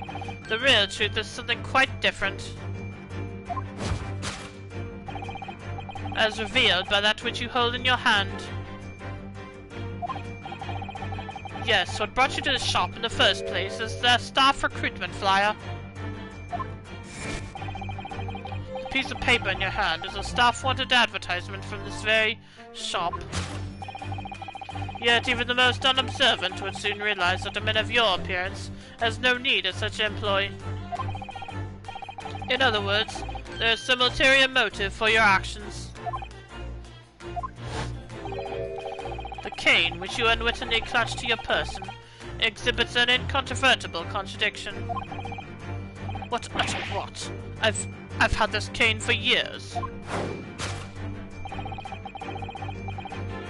The contradiction of which I speak is, of course, the missing ferrule. The missing what now? The end of any walking cane would be terminated with a metal ferrule to protect the wooden tip. Okay. And yet, a detailed analysis shows the wooden tip of the stick to be utterly bare. Uh-huh.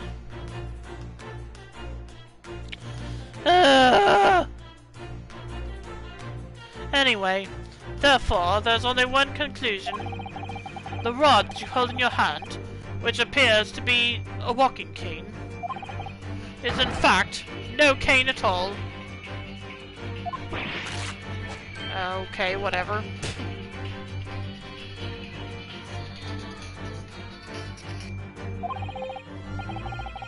You recoil, sir. There's something wrong.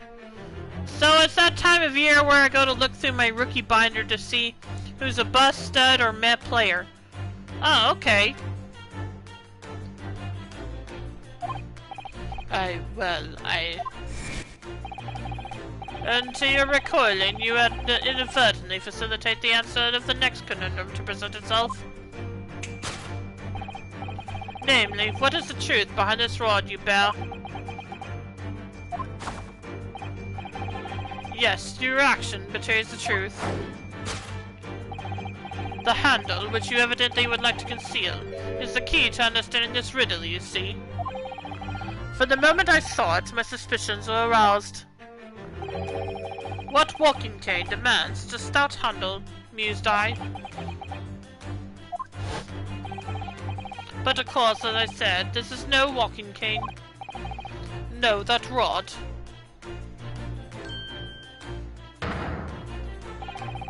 Is the broken handle of a shovel. I know Luna and Super Studs. Oh, okay. What? Are you insane? And now, having determined this undeniable truth, the conclusion is clear. Your true motive for coming here was to take employment at this establishment in order to excavate the ground beneath the premises. What a calculated crime you have conceived, sir. A wickedly calculated crime. Conclusion to tunnel underneath the pawnbrokery. Okay, topic 2. Great crime. Now, Mr. Benedict, let us continue. For we must expose the details of this elaborate crime you have in the planning. This is utterly absurd. You suggest that I, a gentleman, intend to excavate the ground beneath this pawnbrokery with a broken shovel. What on earth do you propose I could expect to find there? Some long-forgotten treasure, I suppose. Save for such a fanciful theory, what possible reason could I have to do as you say? Oh, but there is ample reason. As you are only too well aware, Mr. Benedict. Ah, and your furtive glance is more telling than I could have hoped. What? Let us consider what would motivate a man to infiltrate a shop such as this and covertly dig beneath its floor. The answer is revealed by the council notice on the counter, to which your eyes were inadvertently drawn. This letter gives notice to public works to be carried out in local area. And according to the enclosed plan of the upcoming sewage works, beneath the shop runs a sewer that adjoins another, one that runs under the bank on the opposite side of the road. This madness has entered the sewers now, has it? Oh, sorry, this madness has entered the sewers now, has it? By excavating the ground beneath our feet, you would gain access to the waterway that flows in very close proximity to the great vault of the financial institution opposite. What are you? In summary, sir, you devised a master plan to pull off an elaborate bank robbery by dint of the underground tunnels. The master plan! Which brings us to at last to the final chapter of this lurid scheme. With what plunder did the thief hope to make off from the underground vault of the bank? Are you quite serious? Having consulted with Scotland Yard some days ago, I happen to know the answer. But naturally, the answer is no secret to you, is it, Mr. Benedict? I have no idea what you're talking about. Allow me to present a rather interesting piece of evidence. You see, this picture postcard tells us all we need to know. A postcard of the Great Exhibition. I'm afraid you've quite lost me. Currently, in the final stages of preparation, the Great Exhibition will soon be underway. And the government has provided extra funds to complete its centerpiece, the Crystal Tower.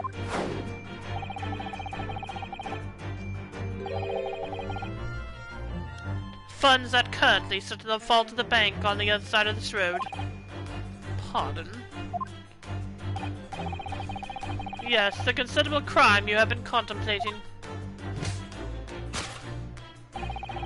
is the theft of that which sits in the vault of that bank. The special reserve funds for the Great Exhibition. Of course, that is top secret police information, so keep it under your hat, please.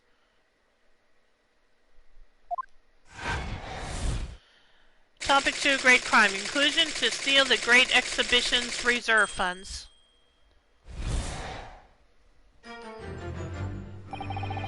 Thus concludes Herlock Sholmes' great deduction of this pawnbroking puzzle. Okay. Now I gotta turn this around somehow. Mr. Sholmes?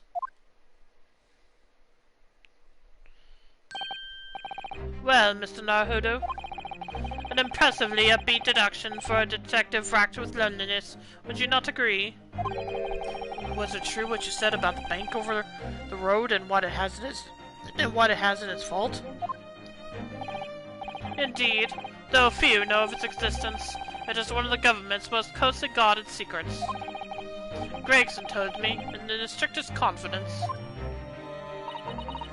But you just announced it to everyone here. Rather loudly, in fact. Oh.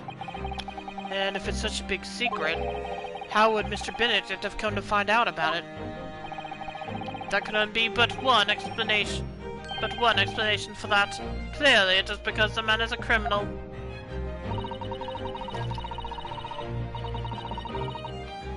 But what if he didn't know anything about the money in the vault?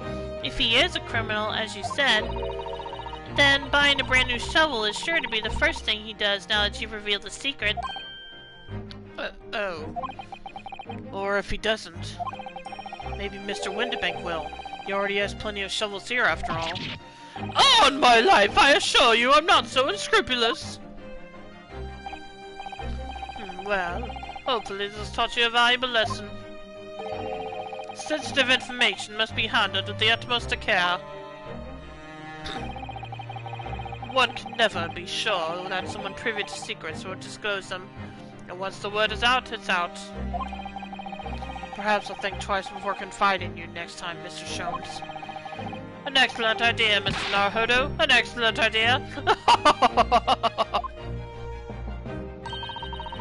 Well then, Mr. Naruhodo, you know what to do, I'm sure. Yes, let's listen to that great deduction again, and see if we can massage it into shape. Okay. Very well then. Let's start once more from the beginning. Of Herlock Sholmes, magnificent, logic and reasoning spectacular.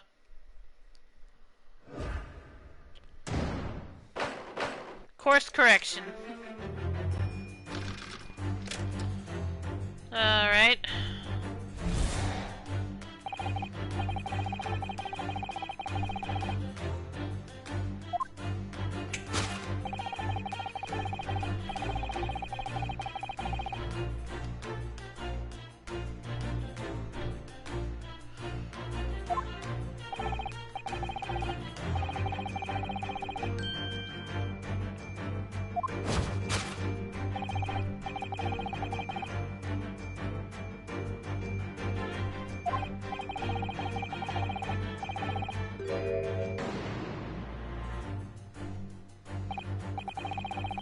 So, by Mr. Sholmes' reasoning, Mr. Benedict came in here to in order to apply for a job so he could dig down through the floor.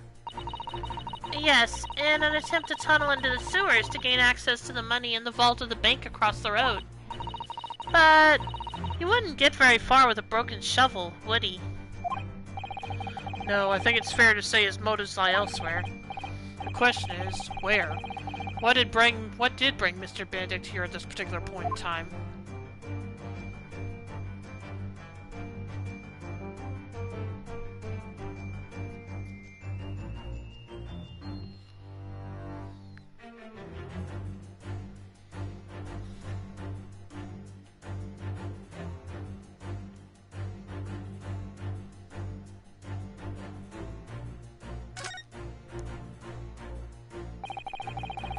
It's a proper English gentleman's cane, isn't it?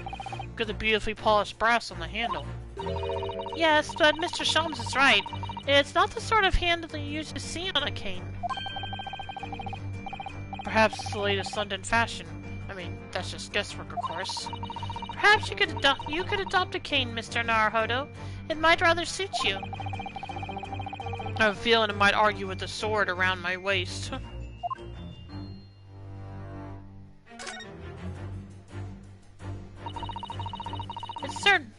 It certainly is a flyer from Mr. Windybank's shop. Let's see. Windybanks wants you. Pawnbroker's assistant required. It's an eye-catching advertisement, that's for sure. I've seen the same flyer up here inside the shop, I think. Perhaps Mr. Windybank is always in need of more staff. So Mr. Benedict came here to apply for a job? That's just too hard to believe. Oh, hello.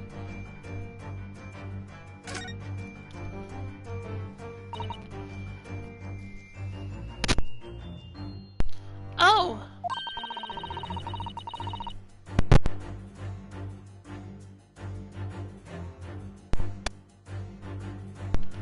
Look at all the scribbled notes on the back of the flyer here.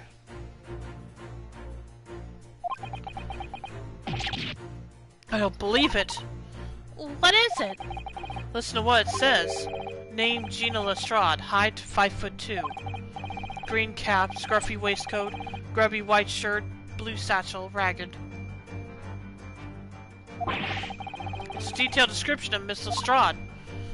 Goodness! There's even a sketch of her, hat and all. Although, if he showed it to her, she'd fire that smoke grenade launcher in his face for sure. And look, the details of the shop have been written down here too. Windybank's Pawnbrokery, Baker Street, redemption deadline, April 15th. Which is today's date. Why would Mr. Benedict have all that information scrawled on the back of that piece of paper?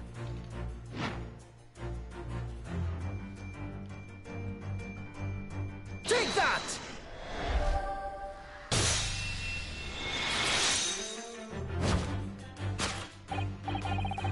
Yes, what brought you to the shop in the first place is the info about Miss Lestrade.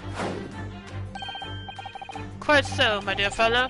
It would appear that the writing and sketch on the reverse of the flyer pertain to the pickpocket Miss Lestrade and to Mr. Windybank's pawnbrokery here. Okay, Soup, I'm like you at this point. I don't know if Sholmes is an idiot or just acts like one.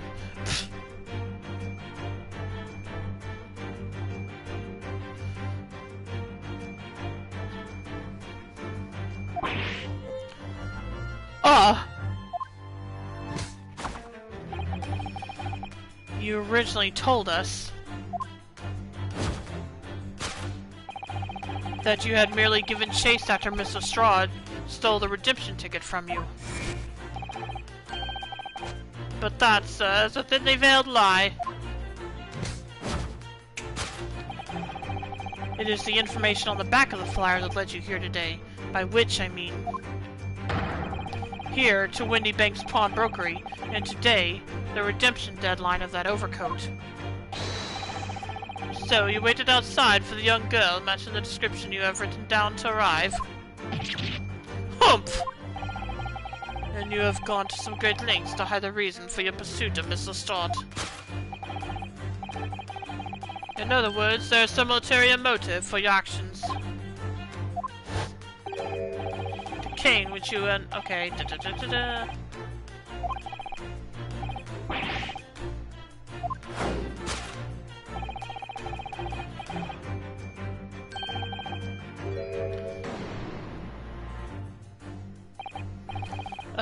What's a fair rule? Yeah, that's what I was wondering.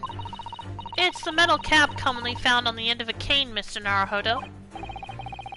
Ah, the bit that makes the nice clacking sound on the pavement? Yes, exactly.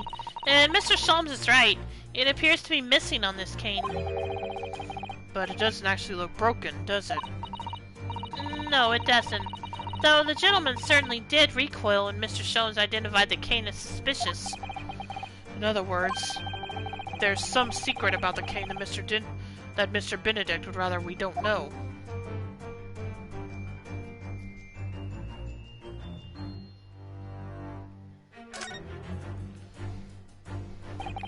Look here, Miss Susato. There's some letters on the handle. Ah, yes. Those must be the initials, I think. In the West, it's customary for people to engrave their belongings with the first letters of their names. So, Herlock Sholmes would be HS, you mean? That's right. And the initials on this cane, obviously. Oh. A.G.? Why does it feel as though that's not quite right? Take that!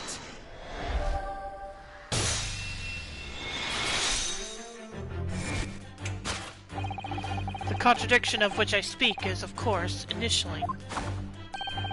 A most astute observation, wouldn't you say, Mr. Eggert Benedict? We are led to believe, sir, that your initials are E.B. Yet in a most possessive manner, you have in your grasp a cane bearing the initials A.G. An incontrovertible contradiction indeed, would you not agree? No! You're wrong. This cane isn't... You said before that you've had that cane for years. Ugh. So don't try to tell us that you just borrowed it from a friend or found it in the park. In short, though you hold yourself to be a gentleman, you have withheld your true name. Oh? You recoil, sir. You recoil, sir. Is something wrong? And in your recoiling, you inadvertently facilitate the answer of the next conundrum to present itself. Namely, what is the truth behind this rod you bear?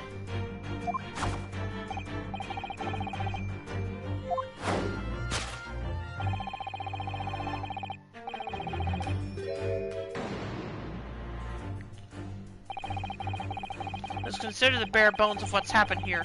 Mr. Strahd redeemed that fine-looking overcoat, and now a mysterious man has appeared, introducing himself with a fake name, and claiming that the overcoat belongs to him.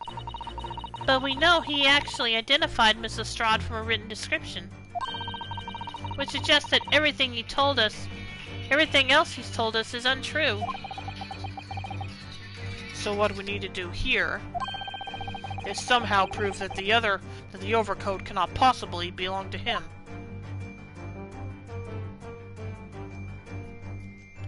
Oh, hello. Take that!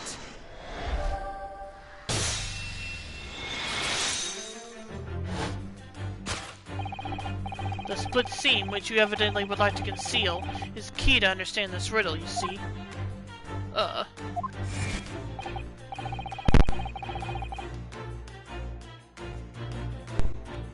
Yes, because the overcoat is rather obviously a poor fit.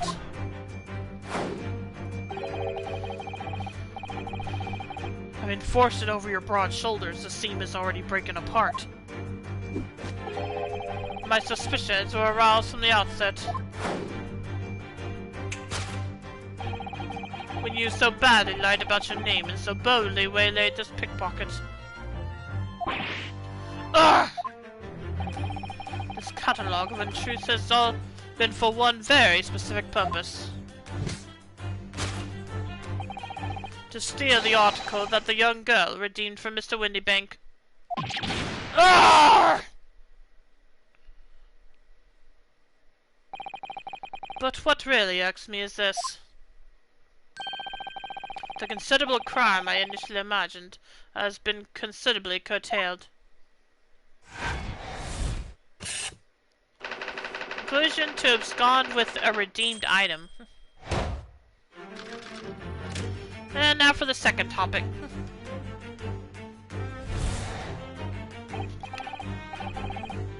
Now, Mr. Benedict, let us continue. For we must expose the details of this elaborate crime you have in the planning.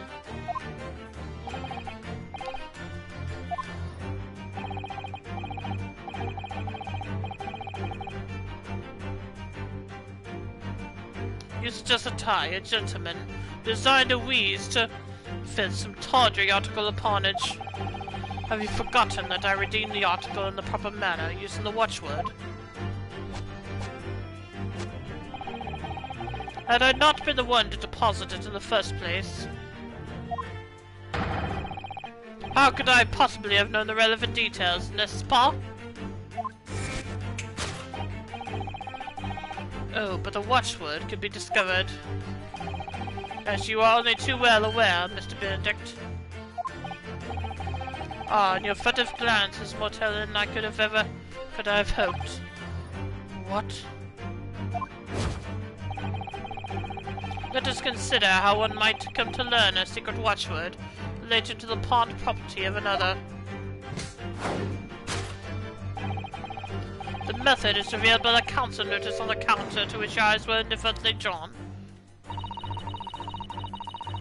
The direction of the deduction must change rather dramatically now, I think. Yes, no more talk of tunneling into the sewers. Which is a pity, because it all sounded rather exciting.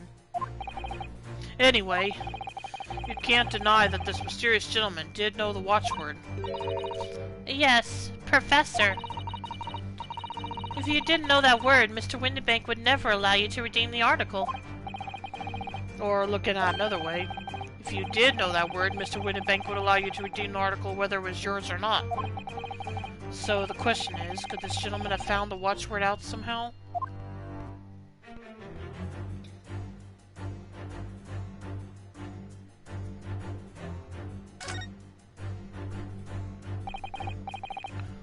Look at this, Miss Susato. Ah, it appears to be a memo that Mr. Windybank has scribbled to himself. Let's see, what does it say? Oh, Professor.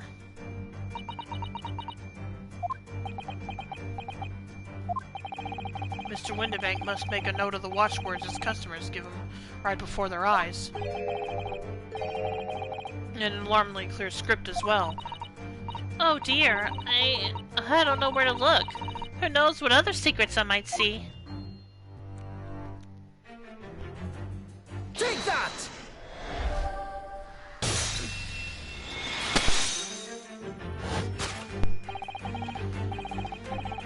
The method is revealed by the notelet on the counter to which your eyes were inadvertently drawn. Yes, the broker here follows the same procedure whenever a customer comes to redeem an article. He asks the customer for the watchword and notes down the response lettered on a notelet he has to hand.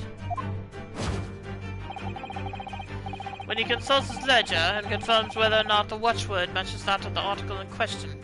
Oh, then he does, sorry. I would expect nothing less of a diligent pawnbroker. But his diligence clearly has its disadvantages.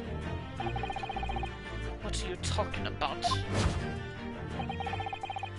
It is increasingly apparent that you were present in this shop before your accusation against Miss Lestrade.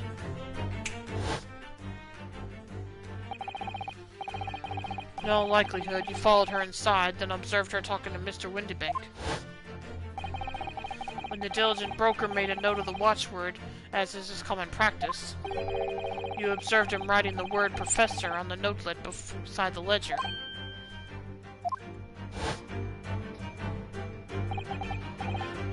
And that, sir, Was the master plan you devised still the pawned article from the young Mr. Lestrade? Master plan? Which brings us at last to the final chapter of this lurid scheme. Why would you go to such lengths to redeem that particular article from this pawnbroker? Are you quite serious? For an ill-fitting overcoat hardly seems to justify the effort, much less a worthless music box disc.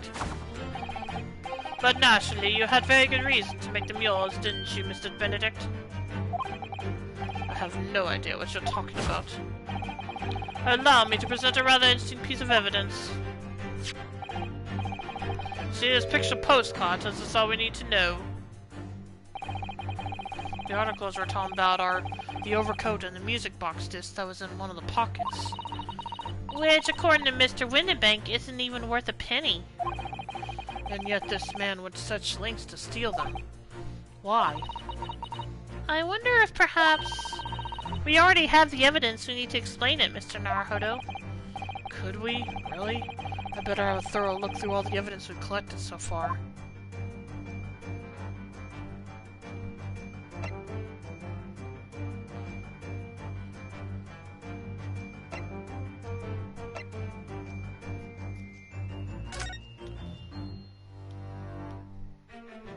Oh. Oh, hello! Oh, there is a little scrap of paper stuck onto the reverse side of the disc. Look! A scribbled word or two. It looks like somebody's name. For McGilded. McGilded? It couldn't be.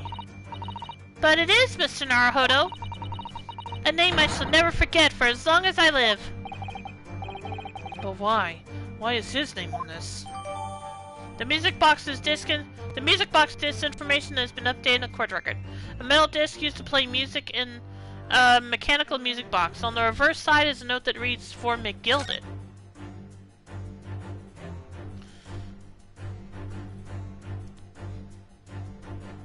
Well, I'll examine this anyway. Look at all the little bumps on the disc. They're so tiny. Yes, the protrusions are called pins, and they pluck the teeth of the comb to make notes. And just on the edge, there's a small amount of blood. Yes, the blood of the mysterious Mr. Egbert Benedict. When Miss Lestrade tried to grab the disc from him, the pin scratched his fingers, it seems. Like when you're grating some daikon radish and accidentally cut your finger. Ouch. Just thinking about it hurts, and puts me off eating radish. Okay. We got what we needed. Take that!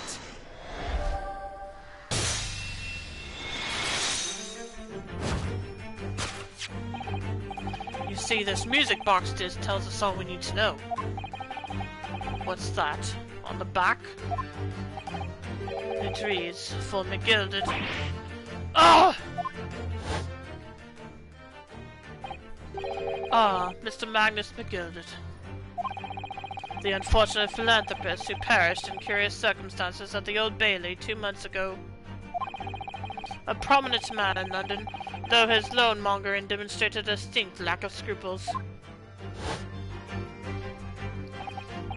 So, you're an associate of his, are you? Or perhaps a subordinate? Mr. McGilded was a man of unusually small stature. In fact, he was precisely the right size for that overcoat that you squeezed yourself into. Ugh! Your true identity remains shrouded in mystery, Mr. Egbert Benedict. But the final conclusion here is crystal clear. The reason you came to this pawnbrokery today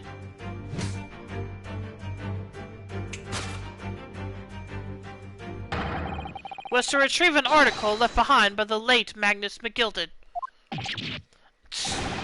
Oh!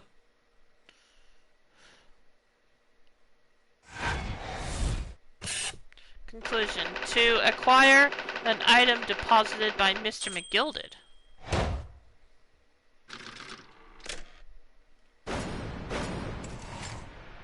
Alright, deduction complete.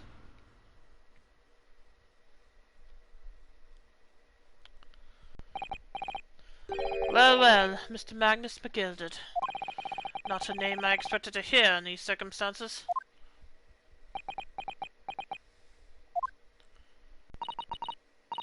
Mr. Sholmes, I'm afraid there's something very troubling on my mind. Pray tell, Mrs. Otto. Well, according to what Mr. Windibank told us earlier, today was the final day on which the coat could have been redeemed, was it not? Yes, ma'am, that is correct. Today would be precisely 2 months since it was first deposited. Well, today is April 15th, so 2 months ago today. Would have been February 15th, sir. That's right. It's all carefully recorded in my ledger.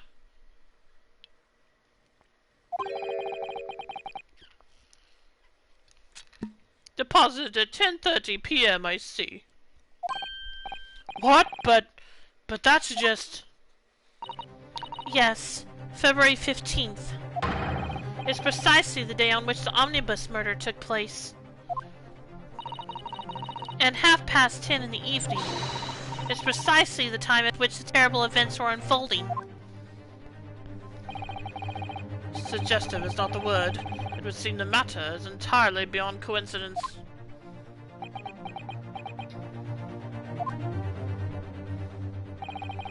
You are, of course, at liberty to make whatever outlandish deductions you choose. However... Uh-oh! I must insist you hand over the music box disc now. It would be a terrible shame for you to return to your native land in a box. What do I do?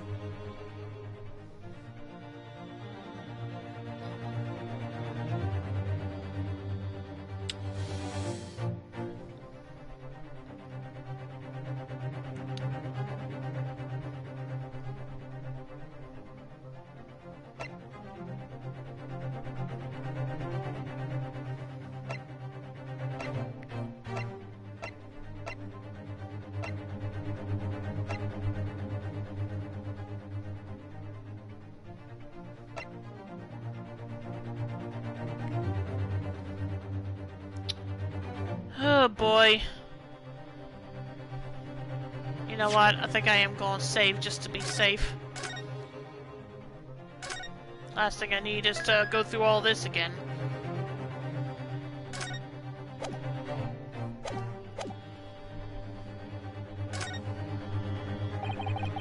There are some things a man must protect at all costs. This may well be one of those things. Then again, it may not. Mr. Windibank! This is my shop! I can't allow any harm to come to my customers! If that would have happened, I should have to take my own life! Mr. Windibank, no! Alright, that's enough. Oh, hello. Inspector Gregson! Inspector? That's right, Sunshine. The alarm was raised on one of our dedicated emergency lines. So we got here as fast as we could. Now, what's all this about, eh? Oh, praise be! You're here at last! I was moments away from forfeiting my own life in my very own establishment!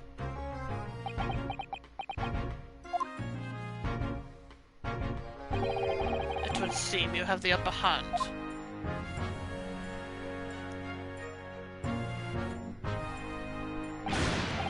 Right! You lot have got some explaining to do. I don't appreciate being bothered with some petty argy-bargy. Petty? Mr. Windibank very nearly met with his end! Yeah, by his own gun as far as I can tell. Oh dear. And the whole of Britain could meet with its end if I don't get to the bottom of this case I'm supposed to be working on. What? What on earth is the case, Inspector? Spare no detail, Gregson. I might have said a little too much. No matter, it's nothing to do with you lot. Anyway, sir, you're gonna have to come with me down to the station. But of course, Inspector. Ah! He's getting away! Get after him, lads! Whistle the beat, officer, too! Sir!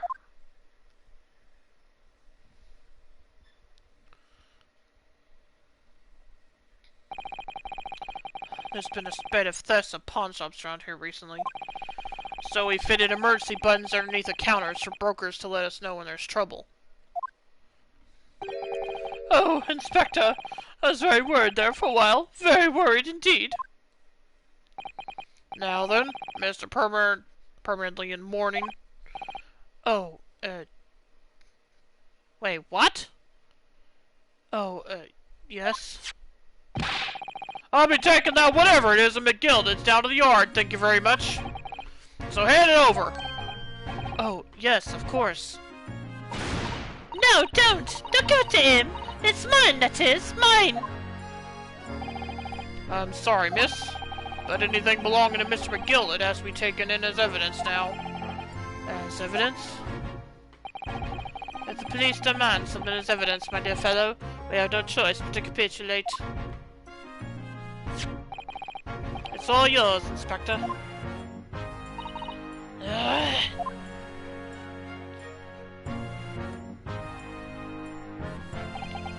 And so, we handed Mr. McGilded's disc over to Inspector Gregson, and were summarily turfed out of the shop and onto the street.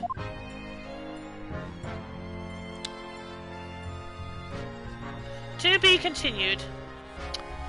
Alright. Well, I know that was shorter than usual, but I still think this is probably where I'm gonna go ahead and end this time, so... So I hope you enjoyed tonight's stream, as short as it was. As always, you can follow my YouTube channel link below to see my past streams, as well as my Twitter account to be notified when I go live. Before I go, though, I think I'll give my thoughts on this. Apparently, even with McGilded no longer among the living, there's still a lot of stuff going on centered around him. So I'm kind of interested to see where this goes. But yeah, I think I pretty much did already wear out my voice pretty good just doing this much, so I definitely do need to stop here. So, I will be back tomorrow night to continue playing Star Ocean First Departure R, so hopefully I'll see you then. And if you stick around, I'll be dropping a host. Let's see if who I was thinking of hosting is still on. Okay, yep, we're going to host Ryoshin, who is playing Wild Arms 2. So I hope you'll stick around for that.